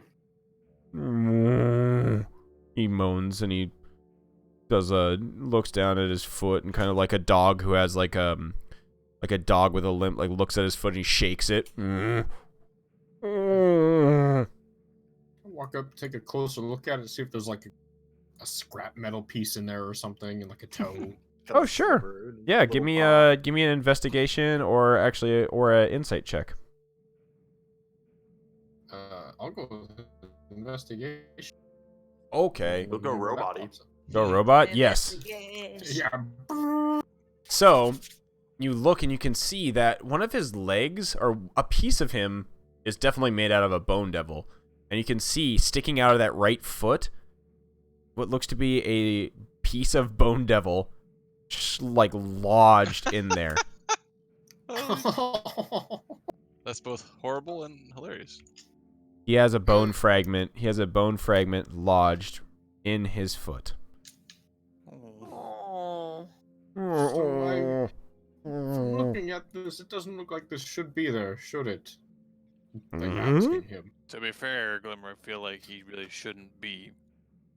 Not in front of. Shh! Not in front of him. He like twists his body abnormally. You hear things crack and pop, and you like a little bit of like a as a gas sack kind of lets out a little bit of air in your face. He kind of like contorts his body and grabs his leg, tries to pull it up, and he just falls on his butt. Just stay down there for a moment. I'm going to. You watch. Can one of you with actual arms help me here? You watch as comically from like behind the pile of trash, the red caps and the mad caps all poke their head outs in unison, and they're just like, and then disappear again. Now we'll try to, from a decent angle, try to get to a place where I can pull this thing out. All right, so yeah, you know where it painfully is, possible? and you guys, whoever wants to, could try to help out and do a medicine check with it. Get this thing out of there. Yeah, medicine check. Medicine. Well, if no one else is going to step up right away, I'm going to attempt a medicine check. Okay, Unless with someone Glimmer's else thinks assistance. it So is. Glimmer pointing out where it is. Sonya, where do you have why do you have a history in medicine? I don't. Oh, okay. Okay, go ahead. Don't worry, I'm a Bodily doctor exploration. of philosophy. I'm a love doctor. Oh god. All right, at advantage. Well, that's more of a degree than I have. Yeah. Would you like to, Glimmer? Would you like to before he rolls this? Would you like to use any of your bardic inspiration on him? Yeah, I'd be like, You got this, champ. And I'll inspire. Very good. Okay, I so you once got looked at him- that D8. All right, Sonya. I know you're used to working with bones. Oh I God. once looked at a medicine book just to see the boobies. You fucking would. Oh. Oh my God. Nice. So you're still, by the way, you're still inspired. You definitely don't need to use that for this. I will not. So you're able to do it, and you do it expertly, and I think probably you even amaze yourself. What happens? I think that knowing that being good to Mickey will get Sangye and good later. Probably gonna pay off. So like he's focused on this. Yeah, good point. Okay, so you with like the help of scrolling Glimmer, out there. with the help of Glimmer pointing out the area, you're able to find that shard of Bone Devil and pull it out. And what looks to be, it's like one of those like really fucking disgusting things where what looks to be just like this small splinter, you're like, oh, it's right there, and you grab it and you start pulling it, and then more comes out, and more, and it's this long curved bone. So this thing wasn't even just lodged in the bottom of his foot. It was probably like lodged in his foot and then had curved up into his calf. God, That's pretty brutal. that is gnarly. And he lets out a like a little bit of like a painful yelp, like oh, and he looks at it as you hold up this kind of dripping bone shard. And he looks down at his foot and he looks back at you. And he stumbles forward to give you a big hug. Whoa. I'm not afraid. Okay, yeah.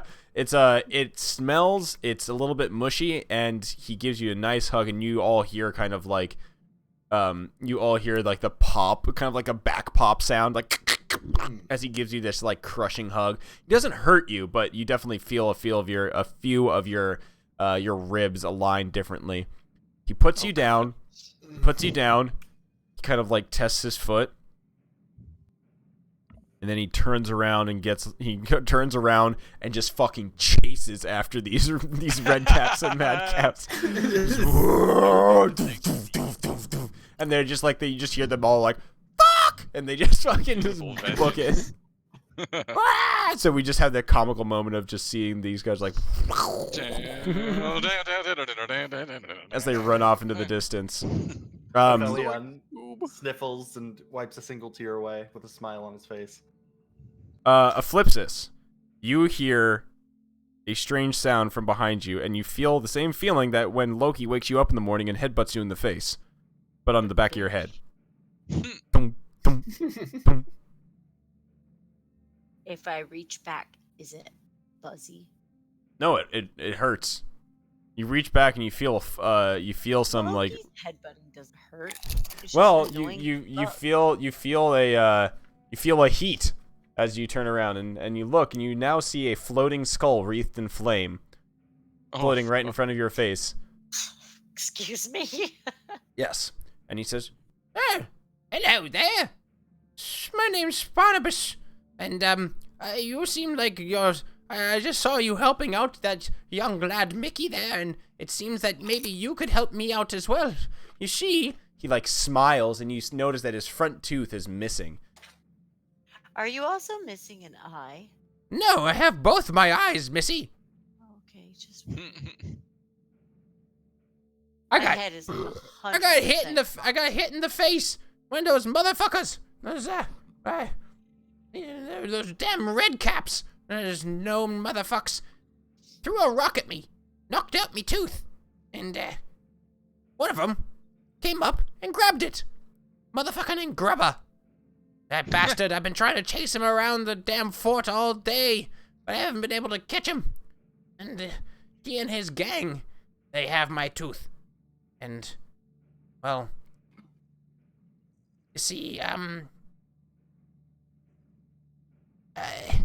Flip is just like squinting, like, what the hell is wrong with you?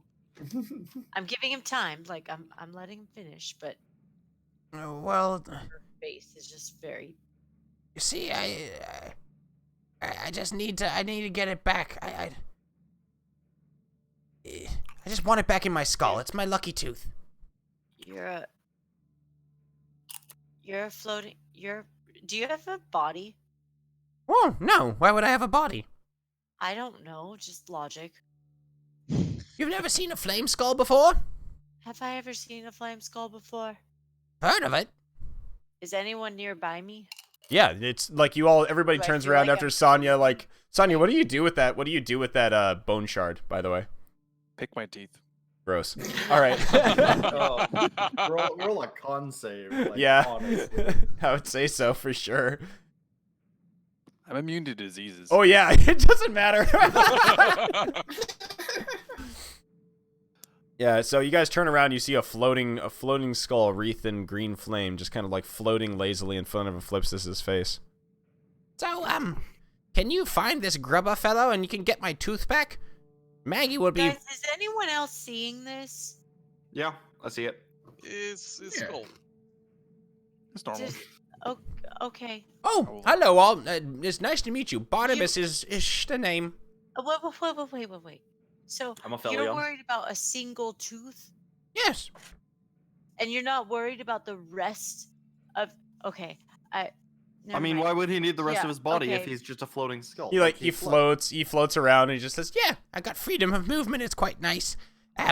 You see, What's so special about this tooth? I, You have. I'm starting to get a bit of a speech impediment from not having this tooth. And you see, I'm Mad Maggie's #1 advisor, and she's starting to notice I'm speaking funny, and it's irritating her. So, if you could just find Grubber and get my damn tooth back from him, I would be quite obliged and happy. I'm gonna reach out to his mouth Oh, and feel some of the other teeth. they're all what are you doing? Are you a dentist? What the hell, doctor? Just checking.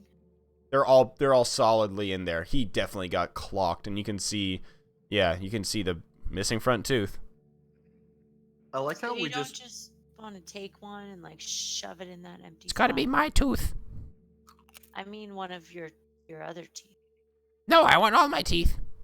might not fit as well, but I want them all. I mean, he is like 20% teeth, so it kind of makes sense for him to want that back. Yeah, that'd be like you losing your arm or leg or something. Yeah, to be fair, he lost all of it. it's my best quality. The skull You're assuming grins. He had it.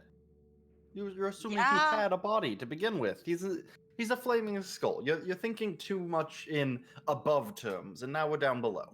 What was your So what was your name so again? these are Pretty just boy born- over there, the one with the bow. Sorry, I'm a Felion.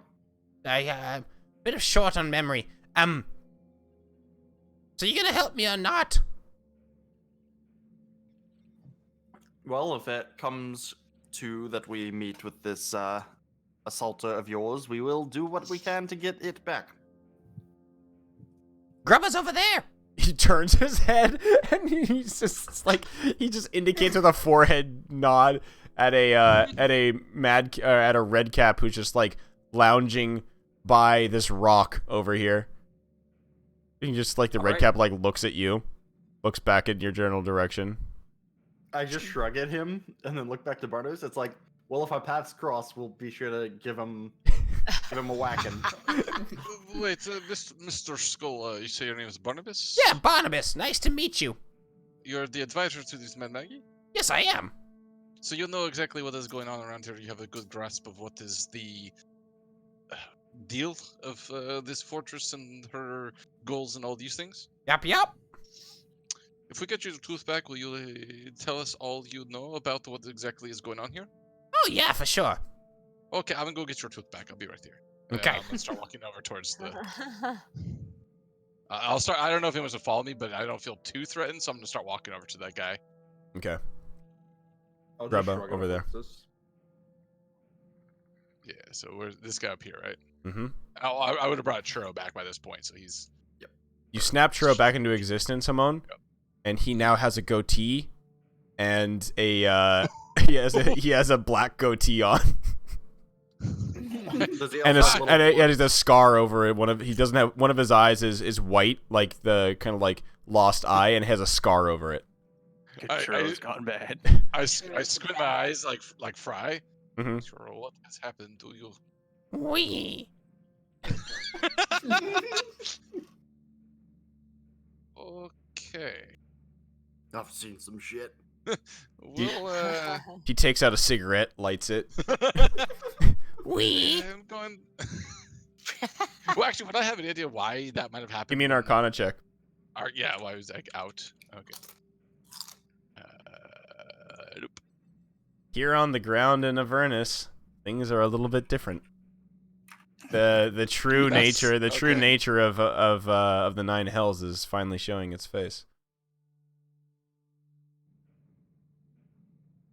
But yeah, Okay, so by trying to return it, I'm trying to think because this was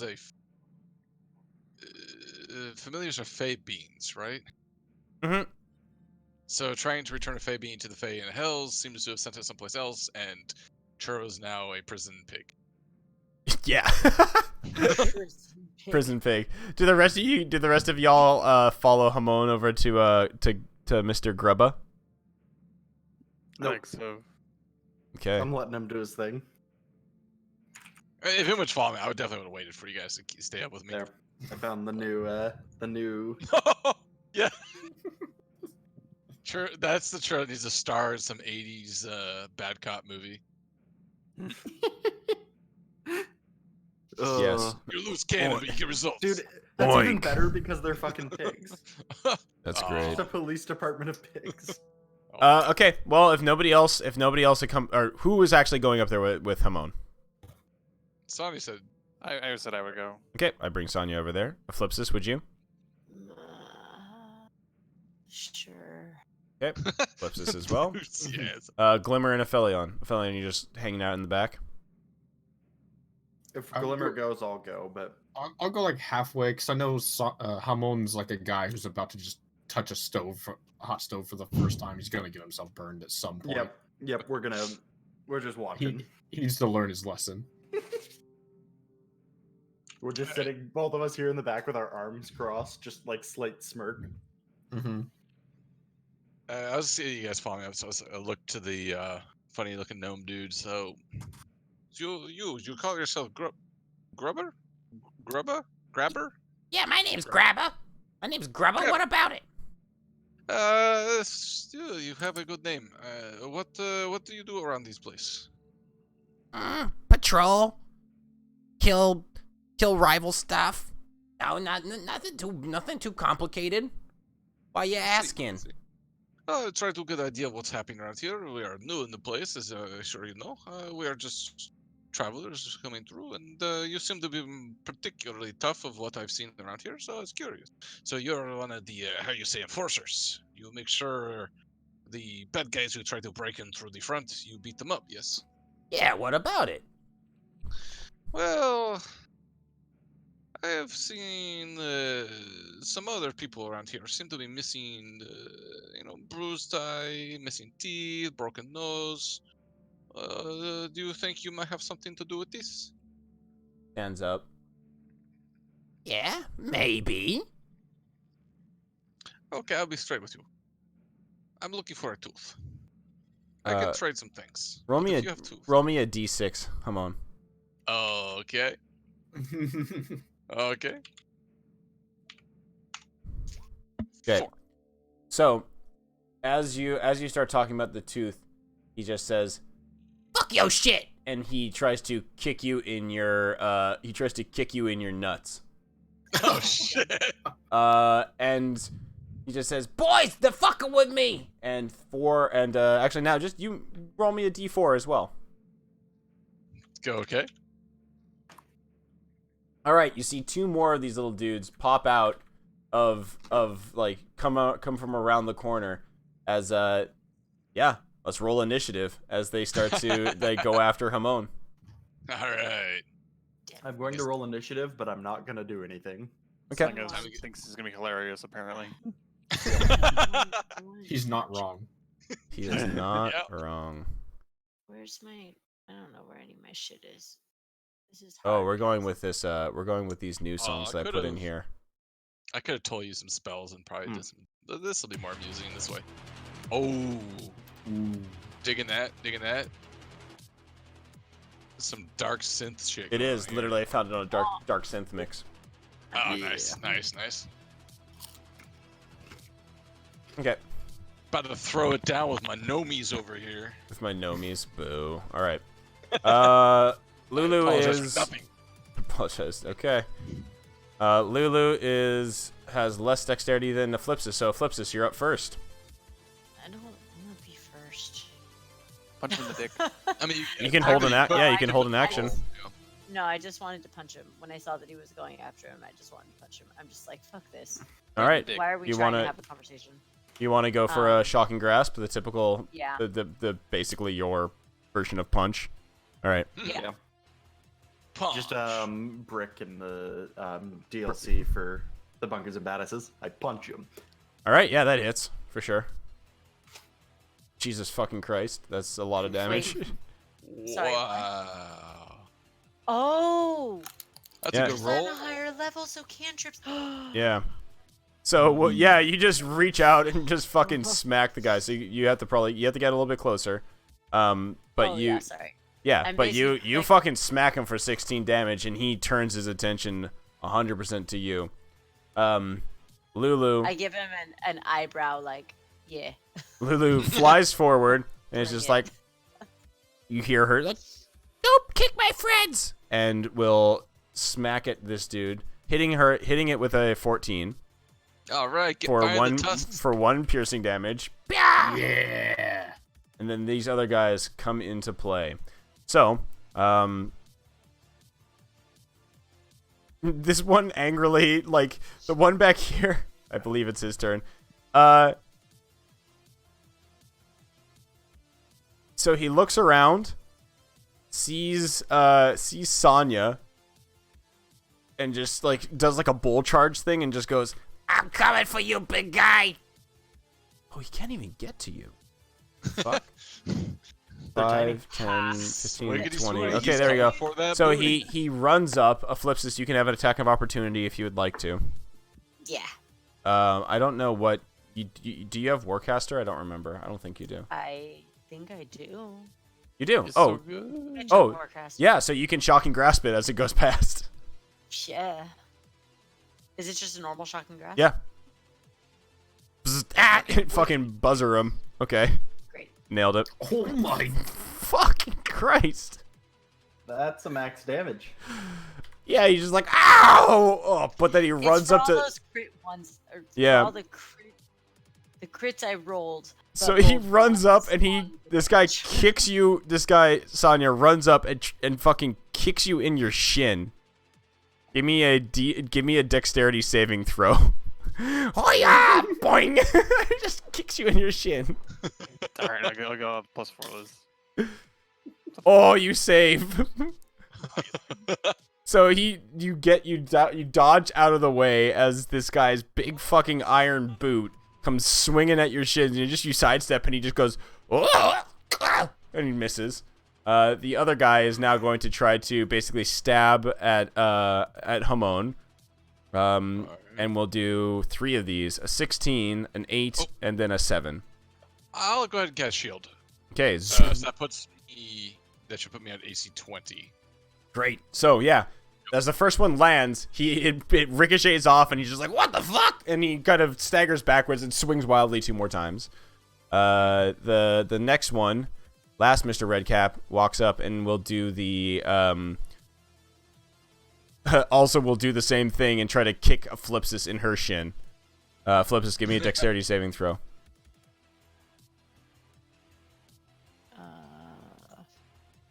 Oh no. Oof, and +4 is not enough. So that is going to be 3d10 plus 4. Oh, that's some meaty damage from Dude, that. that's 27, Wow. 27 damage. I have a really quick question. Yes, Because my hit points aren't updated. they are. You're at Um, 44 of 44. I'm not. No, I'm not. On your sheet, you're not? On my sheet, I still have 10 temporary hit points, which was from the Armor of Agathis. That's no longer a The thing. previous one, and that's definitely no longer a thing. And I'm at 30. No, but you're at 44, so don't worry. Okay, so now I'm at 44. Minus 27. Yeah, so you just take a fat thing to the knee. All right, I'm at Hamon. 17. Yeah. Oh, The crap. guy, the one who was talking to you about the tooth was the one who tried to stab at me, right? Oh, yeah. Okay. I'll just look him straight in the eyes and say, you know, it could have done much more civilized, but you forced me. And I'm going to cast Mind Spike at 3rd level straight into his face. Oh. Now, does this give me disadvantage because I'm in melee range? It's no, because it's not a Because spell it's attack. A save. Yeah. Okay. So this will be 3rd level Mind Spike. DC 16 16 would wisdom be save. 26 if it hits. Crits it. Fuck. Well, so he takes 13. Okay, That's still pretty good. so pretty good. He's And looking pretty ouchied. And I don't know where he is. Oh no. Yeah, where'd he go? All right, Aphelion, you can decide if you want to do something on your turn or not. You do Oh, watch sorry, it. Also, can I Have have Churro. Churro Yep. attack the guy? Same guy. Give advantage. Next person attacks that guy Okay, sounds good to me. with his new 5 o'clock shadow. Boink. Oh, you actually That's like a have. gangster. Let me just see what that. I forget what that is. Okay, no, you're good to go. Okay. Aphelion, you do notice that Ephlipsis takes a boatload of damage as probably this red cap. Actually, you know what happened? Ephlipsis turned around, Zappy Zoop shocking grasps the one that ran by, and then this other one just runs up and kicks her right in her tail. Oh. Right in the That's thickness. that's some dirty fighting. Yeah. Mm-hmm. Just I look over stomps on the tail like Glimmer. like stepping on the cat's tail, and Ephlipsis like rockets into the sky, cartoon style. I look Alright. over to Glimmerlight and I speak up. So, you think we should get involved? It seems maybe it's getting a little hairier than expected. I mean, it does look like fun. Yeah, I mean, we did come to hell. Like, I feel like we should have expected this kind of stuff. I feel like they expect it. I look around at like everyone around us. Yeah, you know, you're probably right. Well, yeah, good luck. I'm gonna run in and put up my shield and my sword. And I'm going to just slash at this guy twice with my short sword. Yep. Shook, shook. Shoop, shoop. First one hits. The second one will miss, unfortunately. Right. For 10. Mm-hmm. And I need to equip my shield so I know my correct AC. All right, Glimmer. All right, I'll step forward, looking at the one that tried to kick Hamon. Yep. And be like, "Hey, why don't you grab up both of these nuts?" And I'll do a crotch grab, vicious mockery. Bofa. He fails. All right, nice. 5 damage on him, and he'll have disadvantage on his attacks. Good job. He is like, what? Flips his clapped him cheeks. Inspiration. Alrighty. Oh, Wow. thanks. Great. Sonya, bottom of the round. Guy standing in front of you. I was gonna say the guy just standing right in front of me, he's like, "How dare you try to hit me?" sort of thing. I'm just gonna hit him with Smack. mice. Oh, yeah. Yeah. Hit, And I'll do a second one. and that's a hit, too. Yeah, it is. Yeah, it is. You know it is. That And I'm is gonna- exactly enough to fell him. Oh, okay. I was gonna say, this might, but never mind. Yeah. Gonna- So the first one knocks him sideways, and the second one takes him down. What does that look like? I think as he kind of comes close, I kind of just dodge to the side, and it's kind of just like the elbow to the back of the head, and then he kind of falls on the ground. Then just bonk him on the head. Just, That's what while this. he's like on the ground. This is what he looks like, by the way. Yes. Wow, it really is a Keeper Elves gone wrong. Yeah, and those are the boots, and that's the boot that just fucking stomped on Ephlipsis' tail. Dude's got like the fucking like Super Mario Brothers, like the boot that you hop in boot. Yeah, Yeah. fucking I know, stomping. Fucking wild sickle. What the hell? Yeah, so you take him down. All right. Any bonus action, Sonya, or any movement? No, because my target's dead, so I'm just gonna walk right here between these two and just be like, Flex. All right. Yep. All right, Ephlipsis. Nursing your boo-booed tail, you see that there's one badly injured in front of... This one is badly injured. And the other one is healthy and just grinning menacingly at you. Is that the one that stomped on my fucking tail? Oh, it is, yes. Okay. I need to be careful with this though. It's just fireball. Bah! Oh no, not that I need to be careful for that reason. I just need to be careful. Right, so I just showed you that. Wait, do I have all my spell slots back? Yes, you do. Okay, so we rested Mm-hmm. at some point. Okay. Good. I'm still- By the way, this is what the madcaps look like.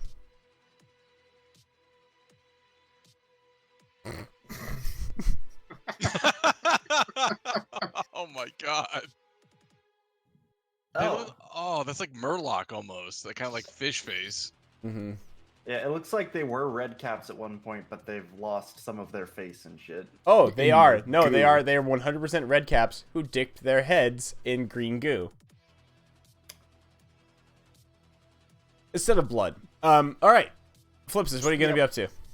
I'm looking at my shit. I mean, Okay. you should probably be looking at your spells. Got him. I mean, I suppose that'd be helpful. It's like I don't know which pile of shit to throw at them. Damn it. I've got too many to choose from. These are too. Well, it's true. Fuck. Okay, I am just going to. He's pretty healthy, you said. Yes, very healthy. Yo, what's our healing situation like in this? I can heal. You're funny. You have Yeah, to I let know. someone touch what you what when you healing?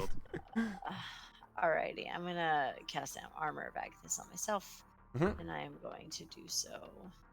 Based on that hit, I'm going to do so at. You actually can only do it. You automatically do it at second level because it's inherent. Yep. I can't cast it higher. No, up, though? because it no, No. based off of because it's a racial. It's just like a set thing, So which it's is only a second. it's level, only at second level, but that's already better because I'm it not is. taking up a spell slot. Yes, and that's already better than Got it. its base because it's a first level spell, so you're getting to cast it at second level. Free. Got it. So you But get because I'm not yeah. I'm not taking a spell slot, so I technically can't cast it up at all. correct. There you go. Okay.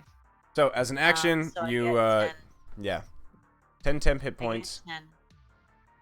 10 temp, and then It will take 10 and cold damage then- as soon as it.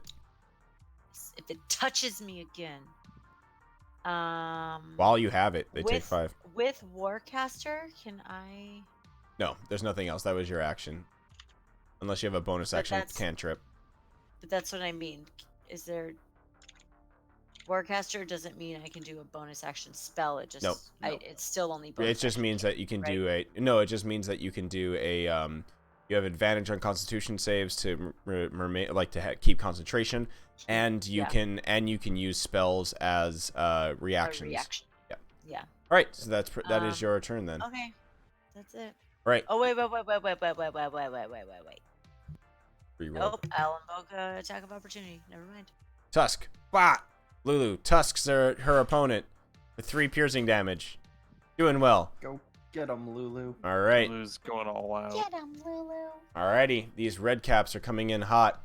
The one in front of Hamon is he's just pissed at Hamon. So here comes 2 attacks at Mr. Hamon, or 3 attacks actually. Wicked Sickle 1. Okay. Crit. Oh no! Wicked Sickle 2, 19. Wicked Sickle 3, crit. Oh my god! I'm still gonna use shield because I really hope I don't die. You still have shield up. Yeah. Oh, It'll it's last not till your come- next yeah, turn. you're right. It's not come back to my turn yet. Yeah. It's just restarted. It started from the top of the order, which is why I thought it. So Okay. that the 19 will miss, but both these crits, so that's 15, Yeah. and then an additional 14. So 20. 29. Yeah, 29 damage. Oh, I am looking pretty fucked. Like, let's go. Oof. Big oof. Big oof. Big Oof size large. Right. The Definitely. red cap. The other red cap who's looking at Ephlipsis is going to do 1 attack at Ephlipsis, see what happens. 21 to hit. Damn it. Okay, so that hits. Armor of Agathis. Deals doesn't 9 give slashing any- damage. That's actually great. So it deals 9 slashing damage. It doesn't get through your temporary hit points. So you have 1 temporary hit point left. Yep. Immediately does 10 cold damage to him. What does that look like? I'm. Fuck if I know. Well, you're currently like I encased barely- in like a little bit of like you're encased in a frigid shell. I'm once again, this is a reaction to me. Mm-hmm. I don't know what the hell just happened. I just know that I was hit and I'm like, ah, because this is still new to me. Yeah. So my eyes are closed because I'm in ice and I think I'm about to freeze to death. Okay. So I don't actually see any of this happening or see him attacking me. Yep. I just open my eyes and see that he's like shivering or some shit. Yeah. So his scythe lances across your side, but it cuts through the ice armor, and as it does, it reacts and shoots out shards of ice into him, and he's just like fuck. So then he turns his attention to Mr. Sonya for his remaining 2 attacks, a 13 and then a 9. So no, neither one hit. So you still have. Yeah, and so Eclipse still has 1 temporary hit point, which is actually kind of interesting because as long as you have a hit point, they'll take another 10 damage, which is actually interesting. Yup. Okay. It's pretty good. Yeah. So Sonya, how do you react to that? He's just like swinging wildly as he has like icicles sticking out of his chest. I think we kind of just like I could just like grab the icicle sticking out of him and be like, "Can't hit me, can't hit me, can't hit me," just like you little nerd. All right, Hamon. The one in front of you is looking very, very bad after Lulu tusked it. I am super sorry. I need to re-roll something because he had disadvantage on his first attack. So one of those crits may not have hit. Ooh, okay. So here is the other roll for his first attack. 16. Would that have hit? Would not. No. Now So- shield's up. So give yourself back 15 HP. 15. Yep. Okay. It's my okay. healing. I did that. My healing. Which is funny because that's literally half my HP. That's. I know. Hamon. Yeah, suddenly Hamon's HP bar goes. "Woo-doo-doo-doo-doo-doo." Yeah. I'm still looking at him. Even my final form. It does change. I was gonna go over the top just as like an RP thing to end him, but I'm a little saber I'm thing. gonna end this Do guy's it entire anyway. career. Yeah. So, I'm Stupid gonna, like, gnome kinda, rapper.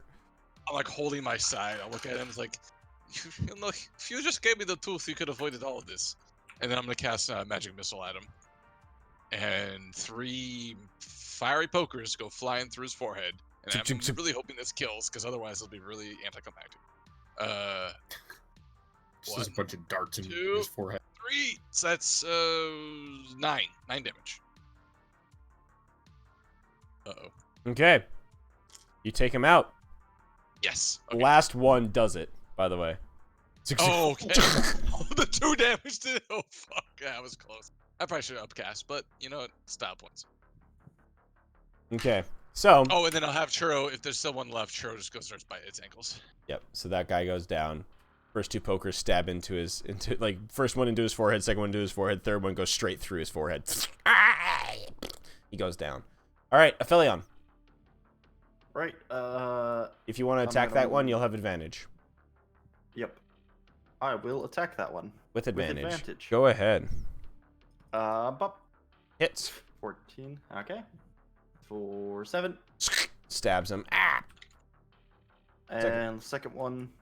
Hit 22. Yep. Hits. For 11. Yeah, nice. He still stands, but his attention is now on you. Glimmer. Oh, all right. I'm just. You're gonna do back him up on? 5 feet. I'm just backing up 5 feet. You want to take the attack of opportunity? Yeah.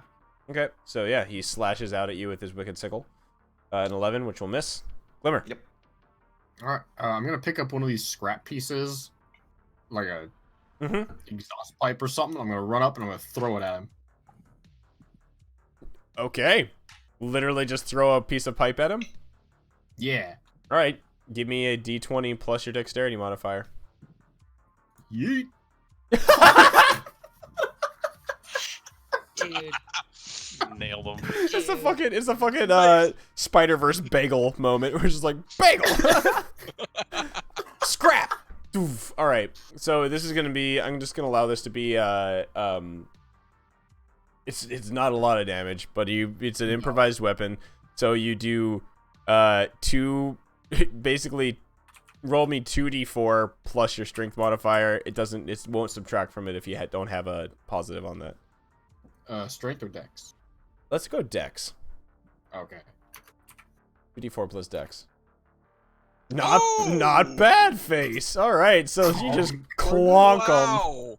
Wow. That did just as much damage as a magic missile, by the way. So yeah, you One less, but clonk still, him. yeah. You clonk him with a piece of scrap, and his head, like, he does that thing where the head goes backwards for a moment, like, boing, and he comes back forwards. And then, yeah, Sonya, it is now your turn to do what you need to do against this guy. Yeah. He's I'm gonna give wobbling. him the business. Yeah, he knows he's dead. Just He lie gets down, hit. buddy. Oh, he gets hit on the first one, for sure. Yeah, just lie down. All right, yeah. Oh, that's not enough. All right, I'm gonna smite him. Oh, God, okay. Seriously? Yeah. And so, yeah, you see Sonya bring the mace down on his head, just like the bonk, and you're just like, oh, he's just not dead. So you're just like, oh, you see it go, Not dead yet. like as you're just leaving the mace on his head, just, just give him the smite, and it just flies backwards. And then actually, because I forgot about this from last time, but since I killed something, I can choose up to a number of creatures up to my charisma modifier within 30 feet of me and give them d6 plus my charisma modifier temporary hit points. Oh wow. So I can give That's pretty good. people around me. You guys can all get some hit points. Yeah. So as these guys hit the ground and just kind of like lie in a pile of blood, Glimmer and Aphelion, give me perception checks as you're at the edge of the group. Perception. Porkins, you said that was 10. That's persuasion. One moment. There we go. Yeah, that's better. So as you finish this, you Aphelion, you like take a look over your shoulder, kind of like looking for more of these red caps who may not be coming to join the battle, and you look and you see a group of them off to the west, and they're not even giving a fuck that you just killed their compatriots. They're more concentrating on the fact that they're handing a bloody little pouch in between each other. All right. Where is that? It's see, where are they at? Got it. Can I see what's in the pouch? It's just it's a tiny pouch. It's a small. What's in the pouch? It's a you see one of the red caps passing a bloody pouch to another one who tucks it in his pocket. It's like a small bloody pouch. Have I heard about anything like this before? Like bloodied bits Well, of considering people? like in tandem with these guys dead, Grubba now lies dead at your feet. Come on, what do you do? I would be immediately searching the corpse. All right, you find a slew of small knives, other sharp utensils, couple vials of blood, a strange smut magazine, but no tooth. Oh. Can I close my eyes for a minute? I close my eyes for a minute and just kind of rub my head. It's like, I will say though, you do find a Yeah. small little bag, and you get excited because you look at it. It's a small little bag with some blood in it. You open it up and it's empty. I look over my shoulder. Do I see Barnabas? In the distance, yeah. Is he watching us, or is he like off doing his own thing? He's definitely off doing his own thing. So, there's no tooth. We have been lied to. Did you look in his mouth? Did I look at his mouth? No, I would not have looked in his mouth. But I why mean, would maybe he stole the tooth because he was missing one of his own. Okay, I'm going to peel back his lips and take a look at his mouth. He has all of his teeth. They all look natural. Nothing forced in there. Yep. No.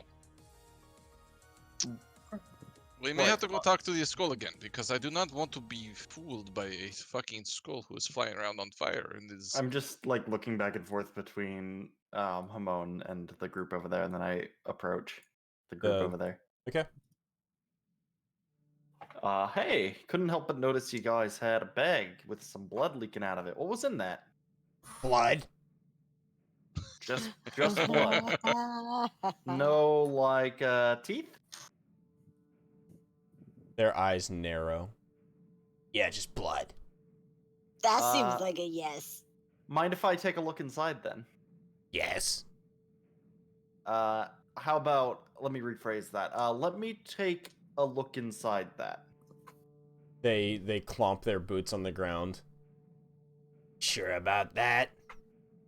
Yes, I'm sure. Are you trying to intimidate them? Are you trying to? What are you trying to do here? Intimidate, yeah. Okay. Not an advantage. Yeah, that's Just fine. normal. 16.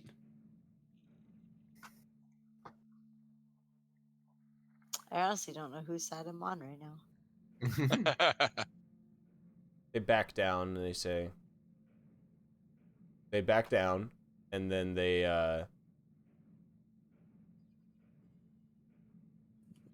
look at you. Yeah, you can look in the bag. What about it? Well, just we're looking for a tooth, and thought maybe might be in there. They look I at you. have a question. Yeah, go ahead. Why is a bag with a supposedly bloodiness in it have presumably the tooth of a skull head? Because they seem to be dealing in body parts of some sort. They're But, also okay. You also notice that as you look around these corpses of Flipsis, their caps, they're named red caps, not because the cotton of the fabric of their cap is red, but because they soak their caps in blood, making them red. They like blood. Okay. But Their pouches So are bloody. So when they bust a cap in someone's ass, they actually go for hemorrhoid guys. Yeah. No. Nope. Gross. Yeah. Gnarly. So Gross. as I guess my question is, like, a skull doesn't have blood. no. Yeah, I understand that, but they seem to be dealing in small body parts in bags. So the So, red cap in front we're of just you, Aphelion, opens hoping the for pouch the- and shows you, and you see a pearly white tooth in it. And he looks back up at you and goes, It's our lucky tooth. You can't have it. Actually, it's Barnabas's lucky tooth, and you're gonna give it back to him. his eyes narrow Or- once more. You're gonna end up like your buddy, Grabba back there. He It looks works as over, hard. yeah, and he looks over your Yeah. shoulder, and where Hamon is like fucking. Hamon's got like hands on the jaw of this like red cap, just like opening his mouth, like looking in his mouth, like where's the tooth?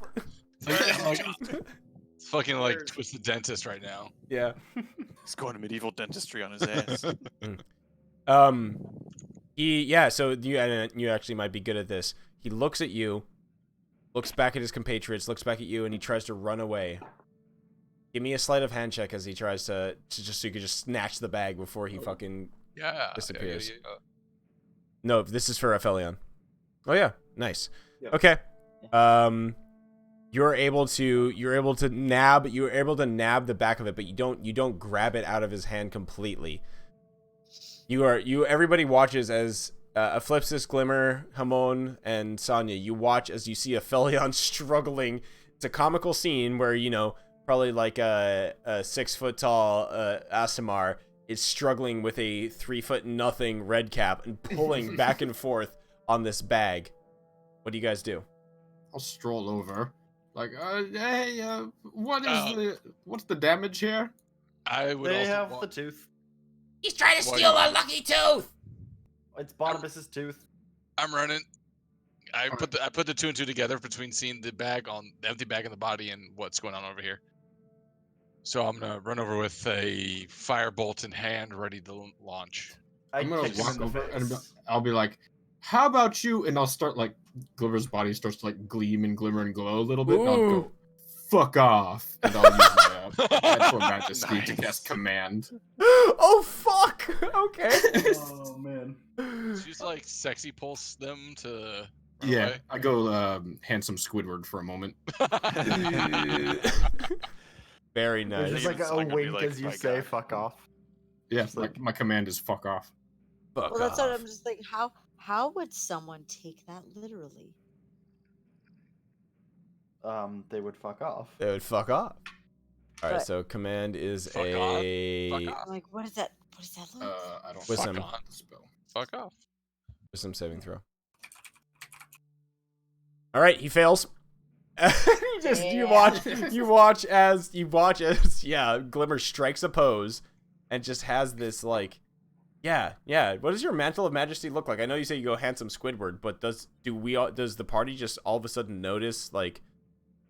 Yeah, again, like Glimmer like literally starts to like kind of gleam and glisten a little bit more, and like almost like glow a little bit, and it's just like, oh shit. Yeah, and that's the reaction from all of these red caps here. They look at you in awe. Aphelion, you get your chance to just yank that bag out of his hand. Do you do that? Yes. Okay, so you grab it, and you hear a clap. You hear like a whoa from behind you as all these little madcaps are like staring, are like running up to you now and just being like, oh. Uh-oh. I back away. Shiny. I close the bag and tuck it. Unintended consequences. The red cap, the red cap who you stole the bag from, while still looking at Glimmer, gives you a side eye glance. Aphelion does like the fucking like finger across the throat motion. Better watch your back, boy. I give him the double middle finger as I walk back, just like out of the way. I actually probably run into Hamon. Yeah, Backing bonk. Yeah, I've also seen you have it now. I'm gonna drop the firebolt and kind of stop and just watch. Okay. Glimmer, what are you doing with your new audience that you have here? They're all sitting there looking at you. I don't know.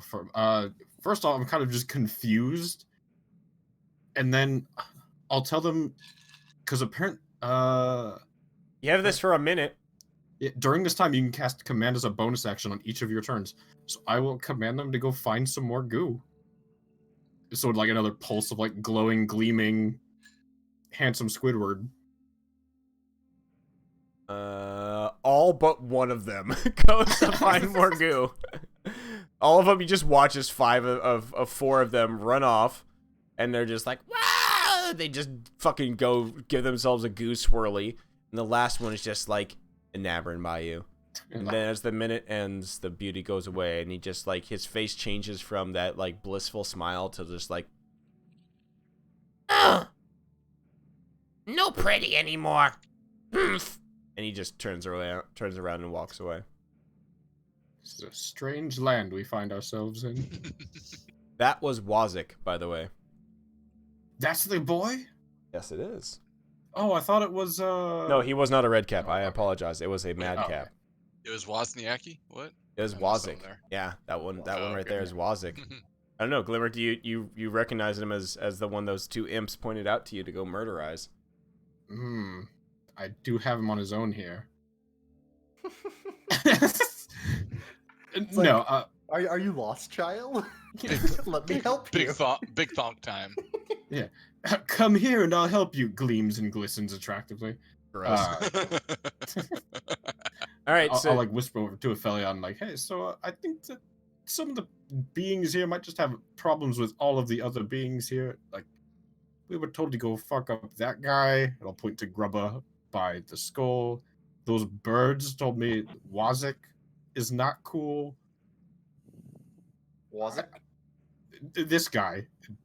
Oh, I just keep hearing Wozniak. I'm just Hey, really hey, Wozniak. yeah, I'm just visualizing that at this point. well, all right. In that case, do you trust the birds? You said No, no. Okay. because they're Then never not really mind. birds.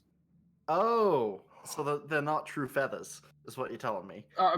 Dude, Ooh. not so I don't loud. know if you could pull Hard that. R. Come on, man.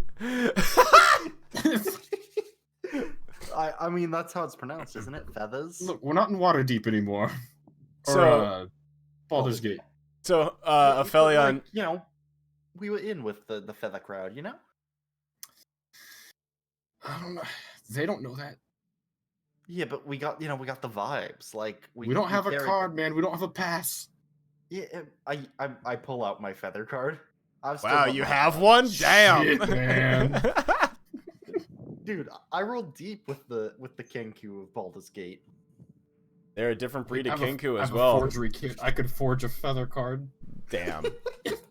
Eclipsis and Sonya, Ultimate as you guys are up there by those corpses, you hear a large, like, resounding explosion.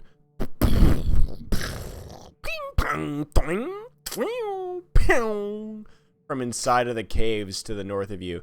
And then you just hear a, like a Slavo, or just a litany of fucking curse words in every language that you understand, in every, like, dialect and accent coming from inside there. Yes, that Sounds noise. like Sounds someone exactly like having that.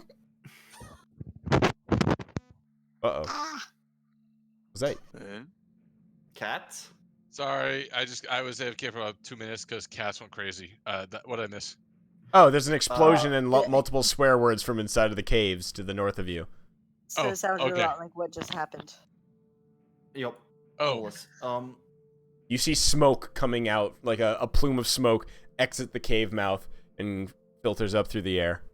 sorry. Hey, I'm Which gonna- which I'm which gonna cave is this? Just to the north of you. Oh, I'm be- just, I'm gonna start walking towards I that. keep pressing my divinity ping button tonight. Fair. What's that? Oh, what you walk past is a large vehicle in disrepair there. You see that this one is missing multiple components, and you can see that its armor plating on the side of it is corroded, as though it was eaten away by acid. Is there anything like in it or on it? No, It's just eaten away. it's Old parked here. It's parked car. here. This is like one of those like meth heads front yards where like Got it. just the car is up on bricks, like chilling. That reminds me, my brother was watching a video today, some YouTuber. They found a old Pimp My Ride vehicle abandoned, Oh yeah. and they restored it. And it was the fucking worst looking vehicle I have ever It's probably seen. a van. Eclipsis, It was a minivan that was pink and purple. So Eclipsis, as you enter this cave area, you see that this is their repair garage. You come inside and you can see that there is 1, 2, 3, 4, 5, 6, 7 vehicles in up on like their little like parked and in either being repaired or being maintained. You see 2 vehicles that look like hellish, like basically like Mad Max motorcycles. Okay. You see 3 vehicles that are similar to the one that you just passed outside, but actually in a functional state. And then you also see a vehicle that looks like it has some sort of like retrieval arm on the back of it, like a grappling arm. And then you see where the noise came from. You see Chukka and Clonk, the 2 Kenku, fanning away smoke and angrily like yelling at each other as they stand in front of a massive vehicle that has on the front of it a skull of a triceratops and then a gnashing maw of blades and gears, and then on the back of it there's a wrecking ball hanging off the rear. That's my Love kind it. of ride. Oh, fuck. Okay. There's a. Oh shit. What a Ellipsis. The I 2 got way Kenku are just like too- swearing at each other in multiple languages right now. How long do those temporary hit points of Sonya's last? Probably 1 round? I don't know. Well, 1 minute. aren't most temporary until next rest? Depends. Some My last armor a of minute, Agathis some last. lasts an hour. Yep. Oh, okay. By the So way, it's this not- is it's not- this is Technically, my armor of Agathis is still up. this is a sketch of what it looks like, though imagine it with the triceratops head and stuff like that. I'd be down for that. Dope. Wow. Dude. I don't have a plan yet, but I know how we're leaving. So, All right. I'm gonna. I mean, so these Kenku.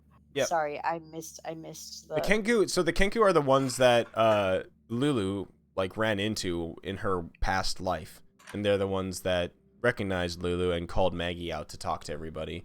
And now they seem to be in the process of trying to repair this large demon grinder vehicle. Do the rest of you guys follow Eclipsis in there? You guys watch as Eclipsis' thick tail disappears off into the darkness of the cave. I actually was gonna go to find Barnabas. Okay. Oh, actually, good question. Did I see that you got the tooth back? Yeah, I Okay. would imagine so. Being torn for a moment, I will send Tro to assist with Eclipsis, and then I'm gonna go after Aphelion Okay. because I have questions and he can help. So. Great. So we'll stick with Eclipsis for now as Glimmer kind of goes in that direction as well. Sonya, what are you going to do? Where are you going? I mean, I can't actually see in the dark, so I don't know how it actually follow Eclipse. Oh, no. I mean, it's a dark cave, but it's lit up by, like, maintenance lights and stuff. Oh, okay. I would go after her because, like, no one has told me about this stupid tooth. So. All right. So the group of you guys step into the cave. Yeah, you just bonked nerds. That's fine. So as you guys get into the cave, you see they're angrily swearing at this vehicle, and they look at you and they're just like, broken, can't fix it, something fucky, and they point at it. Help? Would I? Does Baldur's Gate have Baldur? Does Baldur's Gate have a lot of vehicles? No. You guys are like the three of you, Glimmer, Sonya, and Flipsis. As you enter this garage, this is that fucking like, yeah, it's definitely a pimp my ride moment because you come in here and you're just like, holy shit. Wait, where's the horses? Where's the like animals that would drive these things? They obviously run without being drawn by your typical, like, they're not carriages. They're nothing like that. These are actual vehicles. Okay, so experience none. None? Nope.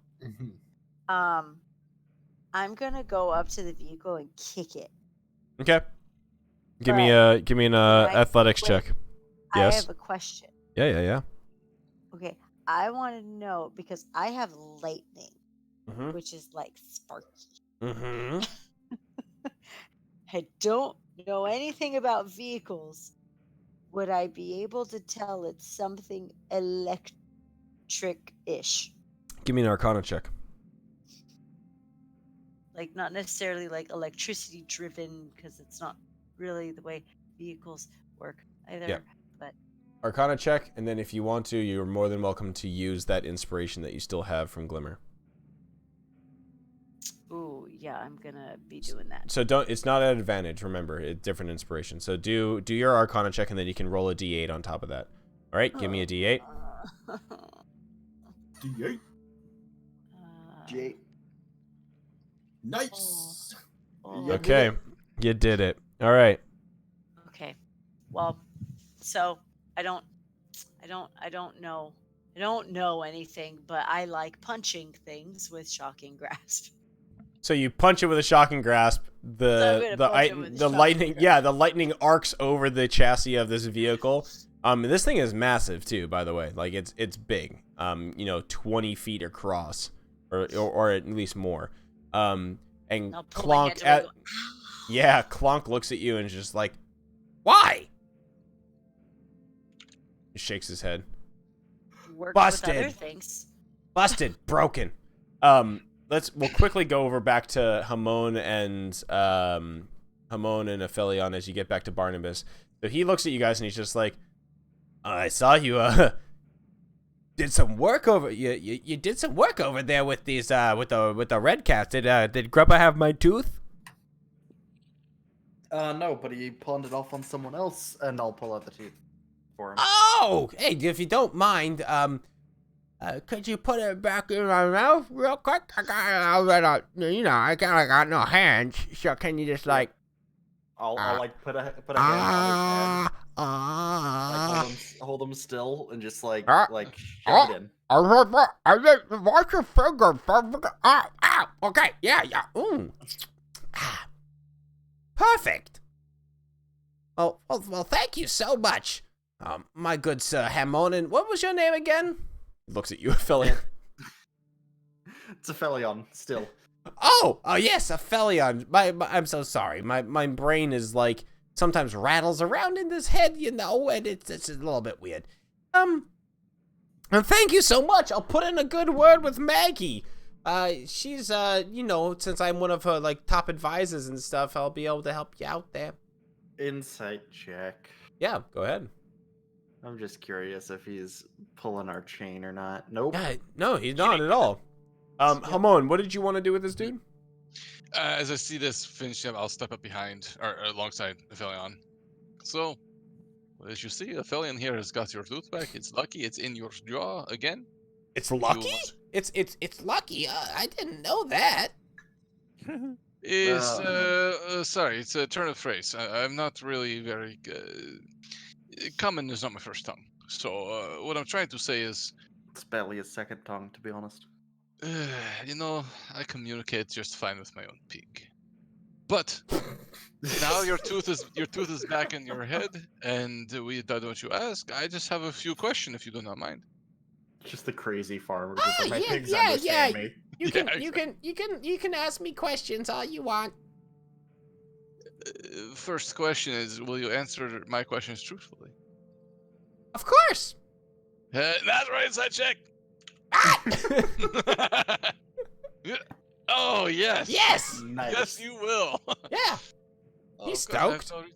I've no reason to doubt you. We've done a good favor for you. Okay, so I want to know is, first of all, what exactly is Fort Knucklebone? What is the purpose of this place? Why is it? Fort Knucklebone. You know, you see, Fort Knucklebone is like it's our HQ for the Knucklebone gang. The Knucklebone gang is me, Mickey, Mad Maggie, Pins and Needles come along as well, and then Chukka and Clonk too. They're the lead mechanics. You see, we roll out onto the wastelands and we fight the other warlords, and you know, we're the top dogs right now. That's why we got Fort Knucklebone. The mother warlords only have like their own trucks and shit out there, and it's not even that good. And Maggie keeps bringing in more of these little guys, and don't worry, you killed some of them, but she'll just bring more in from the Feywild. It's fine. The Mad Caps and the Red Caps, they're the ones who kind of like, you know, man those other vehicles and just drive things around. Not a big problem. They are just fodder for the fuel for the fire, so to speak. Yeah, exactly. They seem sort of familiar. You said they're from the Feywild. I see. There's some sort Yeah, of... Maggie's from the Feywild as well. Did you not know that? I gathered as much. She's not demon, she's not devil, and she is certainly not from Faerun, so... Yeah, she's come through multiple years ago. She said that she wanted to come here because misery is abundant here in Avernus. No, she made that very clear when we talked to her, which I found very strange, but this is the reason you are all here as well. Why are you working with her? Why are you being her advisor? Because I was she made a deal. Unfortunately, you know, there's well, I was belonging to a rival wizard, and then Maggie, she struck a bargain with my owner, and then I kind of became part of the deal. But she treats me really well, so it's cool. I roll with her crew now. I see. So you're an unintended side effect of other deal, but you're okay with it because, well... Yeah. I see. I understand this, okay. I get to man the harpoon. Is that Wait, is that a euphemism or... No. Why would it be? How do you operate a harpoon without any limbs? How do you even man a harpoon without being a man? You know, I actually want to make sure that he does do that. Hold up. They shouldn't be sharing. Hold up. No, he says, no, I'm sorry, I don't operate the harpoon. I operate the grappling claw. You know, it's Oh, a, yeah, it's that's one a question Same answered. different subject. Same He says, question. he says, look. Psh, it's easier than you think. And he casts Mage Hand. See? And he a floating clawed Mage Hand comes out next to him, and he just like gives you a thumbs up and waves at you, and he's just like, you see, Mage Hand, Easy peasy. Hamon's kind of scratching his beard a little bit and thinking, why did I not pick up that spell when I was back in college? Shit. Oh, that makes a little more sense. Can you do like a second mage hand and like a mage torso and mage legs? Nope. You guys hear a whistling sound. Twang, as a piece of scrap metal careens off of Barnabas's head, and then you just see, you guys look up and you see like half a dozen of those madcaps, of the red caps, ducking behind a pile of trash. And Barnabas spins his little skull around and he just says, "You son of a bitch, I'm coming after you!" And he fucking just flies off in that direction, and then you watch him and he's just like, "Piece of shit! I will fucking get you!" And he casts Fireball. Is it green like him? Yeah, so he just Hell casts a yeah. fireball on that general area. He just says, "Come back here, you fuckers! I got new friends who'll kick your ass too, you pieces of shit!" And then he just runs. He just fucking floating Did any skulls teeth after them. get knocked out of his head when he No, got hit? luckily not, because he got hit in the back of the head. Perfect. So, you hear another explosion from inside. This is the last thing we'll do for the night. Okay. Hamon and Aphelion, you guys join the group inside as they're pounding, as they're like trying to figure out what the fuck is going on with this machine. So Aphelion and Hamon, once again, it's like it's another awe-inspiring moment as you guys realize there's a bunch of machines in here that look like vehicles that are not being drawn. Chukka and Clonk look to you, Hamon and Aphelion, as you come in, give you kind of like a shrug and go, "Can you fix?" "Shit's busted." Let me take a look. My father made clocks, but these are a little bit different, it seems. I've also had a fair bit of dealings with the different arcana mechanical constructions. Maybe I have some idea. I'll take a look as well. Give me a hand. So you can either do an Arcana or investigation check. Your call. What's your stats on those? I have +6 on Arcana, so you probably have Fuck! better. Damn. Okay, well, so I have +8. well, Aphelion wants to roll it, so let's do Aphelion with an advantage with help from the yeah. with Yeah, help Plus from 6 Hamon. advantage is pretty spice. Yeah, it's still pretty good. What? 22? Nailed it. Yeah, So Aphelion, nice. you go up and you start looking into, like, you look into under the hood of this thing, and you're just like, what the fuck? And you look and you see suddenly your Asimar senses start to tingle, actually, and this is probably where this comes from. You see a strange object lodged, and it's you feel a demonic energy surge from something from within this. And I think, Hamon, you're like, "Whoa, what the fuck is that?" as well. Mm-hmm. You realize that you pointed out, Aphelion, and you pointed to this thing, and Chukka and Clonk put their heads under the hood as well, and they both cackle maniacally, and they go, "Ah! It's that spiky gear."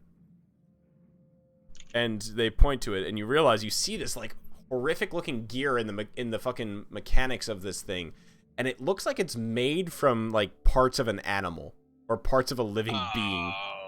And as you look at it, you watch as it like once again thrums like as the chassis rattles. Chukka takes out, or Clonk takes out, his fucking hammer and just goes, "Ah!" And they tries to hit it, but it doesn't dislodge. Do you guys have any way that you think you could get this thing out of there? Yes, I have a couple ideas. Okay. Let's start with what spell slots do I still have I here? punch it. It fucking If hurts. you dislodged, I can help, but I'll just wait instead. Well, just to start easy, I'll try to prestidigitate it out. That's exactly what I was gonna say. Press it to Yeah, to get, along like, with like as a not on its own, but along with the physical beaten. yeah, see if like that press might it assist it. to get like any like coagulated grease and that kind of stuff off of it. Okay, you clean it off and it becomes more clear that it's a pretty large gear, but it's the thrum of evil still emanates from it. Vroom. Do you have like I don't know, some way to consecrate this holy man? Looks to Uh, Sonya. Yeah, I would look over to Sonya that one. Nah, can I eat it? Can you what? Can No, I eat I it? have like purified food and drink. Oh. No, it's not that type of food disc. You can't eat it. Yeah, no, Oh. I don't If actually. you know, if you give me 10 minutes, I can probably figure out exactly what this thing is, Okay. and maybe it gives a better idea. So I'll if that's the case, I'll take 10 minutes. to Yeah, cast like Chonka an and eye on Clonk it. like nod at you. You identify it. It's a demonic. It's a gear. The spiked gear is made from a pieces of a demon, specifically pieces from a Hezrau demon, and it looks like you need to figure out a way to remove the demonic essence from that gear. Oh, not just the gear itself, but the essence within the gear. Mm-hmm. Okay. Well, most of the Inquisition. Oh, sorry. Most of the how do you say exorcisms I've done in the past have been a little bit more forthright. I'll say Fire. because you use the identify spell, you do know that dispel magic would function perfectly well with this. I did not decide to take that spell. Or protection from evil or good. Okay. Which is it's not ritual. Shit. Well, okay. I do have one way I can take care of this thing, but I would need to at least take an evening of meditation to relearn this thing that I've.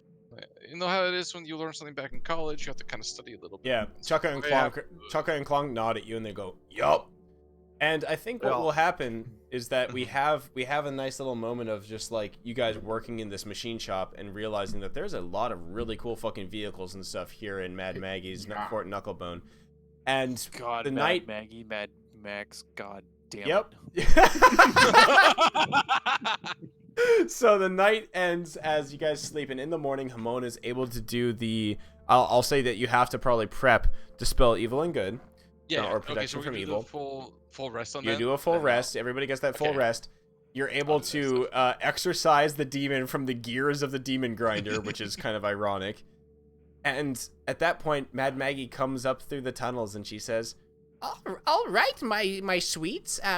If you guys are ready, my ritual has been prepared, and we'll be able to start right now.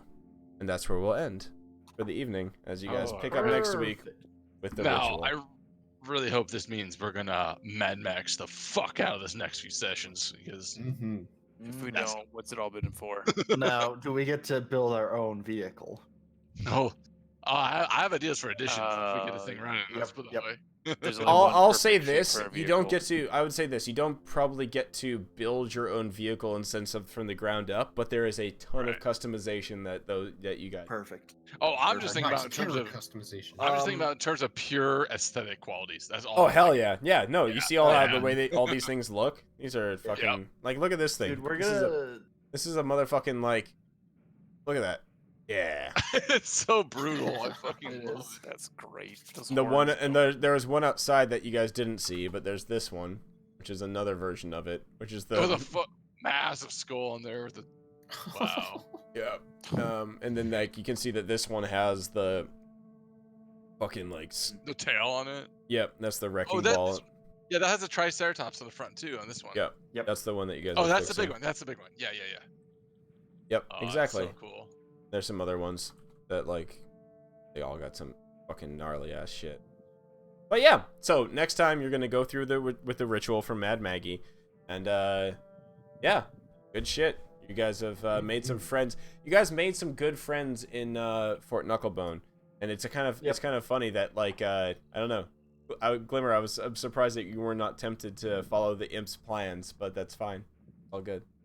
Yeah, I like how we just Definitely not, rolled yeah. in. We rolled into the new hub and accepted every side quest. Oh yeah. 100% Like got this that whole time, vibe. I was just like, we just rolled in and literally talked to every NPC Yeah. and got all the quests. Yeah, and I love And that we'll, like, Sonya ignore Sonya 90% fucking of them. crits the medicine check to extract the and all of these were tough. All of them were like DC 15 checks on all of these things. Damn. Mhm. We're just good like that. No, I mean, and also you were creative about the way that you handled the madcap thing. That one was interesting. Well, not madcap, the red cap and the tooth thing, because that one was interesting because, yes, they weren't on the body of the thing. And it was basically like every time you question a red cap, there's a 50% chance that he gets pissed off and attacks you, which is what happened, and calls his buddies in to kick your ass. But the yeah, and then the perception check was good enough to notice that they're basically the red caps were passing around the tooth as a lucky charm. Yeah. Yeah, that was good. I just heard it was like he didn't stab you. He doesn't have a knife on him. Yeah, Play. exactly. Yeah, no, you guys did a lot of stuff. So we'll start off with the oh yeah, you get your portents, and then we'll start off with this ritual from Mad Maggie next time. So good shit, guys. Hell yeah. That was fun. Yeah, and this is a so here's the funny thing, like the beginning was more about like the flavor of Avernus, and all that shit is like legit. Like there's flying fortresses that are manned by the devils, by the high ranking devils throughout Avernus. There legitimately is giant hell wasps that will fucking kill you, and you know. And you guys have yet to fuck with the green goop, which should be fun if you decide to fuck with the green goop. I'm very scared. No one would let me. I know. We gotta bring it back to our druid to try it out first. Oh yeah.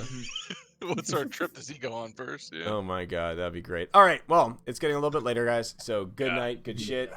Take it easy, and see you guys on Thursday for some Storm King's Thunder. Hell yeah. Ooh, yeah. Ah yeah. Pirate music. Can't wait for the VOD to be silenced. Yeah, just fucking muted the entire time for Pirates of the Caribbean. Nice. All right. Good night, everybody. Take care. All right. Night, guys. All right. Cheerius. Is that how you pronounce that? Cheerius? Thank you guys for that. Thank you for that follow. I greatly appreciate it. We are going to end the stream here. Thank you guys. I'm Scuzz Nugget. I've been your DM for the night. And we had my wife here for the second half, and she's probably asleep on the couch. I'm glad she got to fool around with the last half of this. That's good for her. So Scuzz Nugget, follow me on Twitter and on Instagram at Scuzz Nugget for any information. And oh yeah, tired and had to go. Okay, so she went to bed at 11. Okay, that's fine. Or 12:11. My wife Derpy Gecko was playing a Flipsis. Chuckle Smash was playing your boy Hamon the wizard. Porkins playing your boy Sonya, the heroic paladin, and then we had Lunacy playing Glimmer, our bard, and Gustroy playing Felion, our arcane archer fighter. We will be back on Thursday. I'll be back playing tomorrow. I'm gonna be playing some fighting games tomorrow night, but Thursday is more D&D with Storm King's Thunder. DM'd by Gustroy. Same group here. Porkins, Chuckles, Lunacy, and me playing characters, and the GM is Gustroy. We're going to be pirates on. Very excited about that. So, thank you, everybody. We're going to listen to some Porter Robinson as we close out here. Good night. Thank you for the follows. Thank you for hanging out. D&D is great. I love this shit.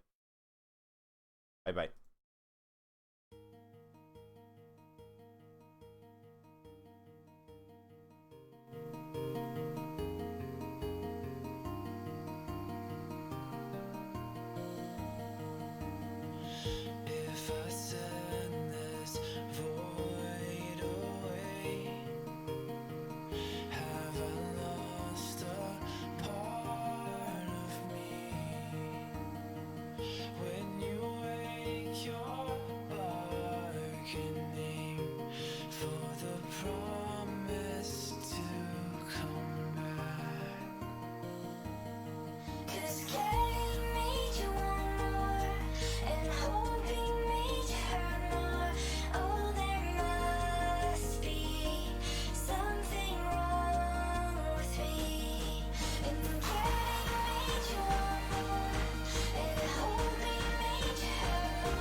take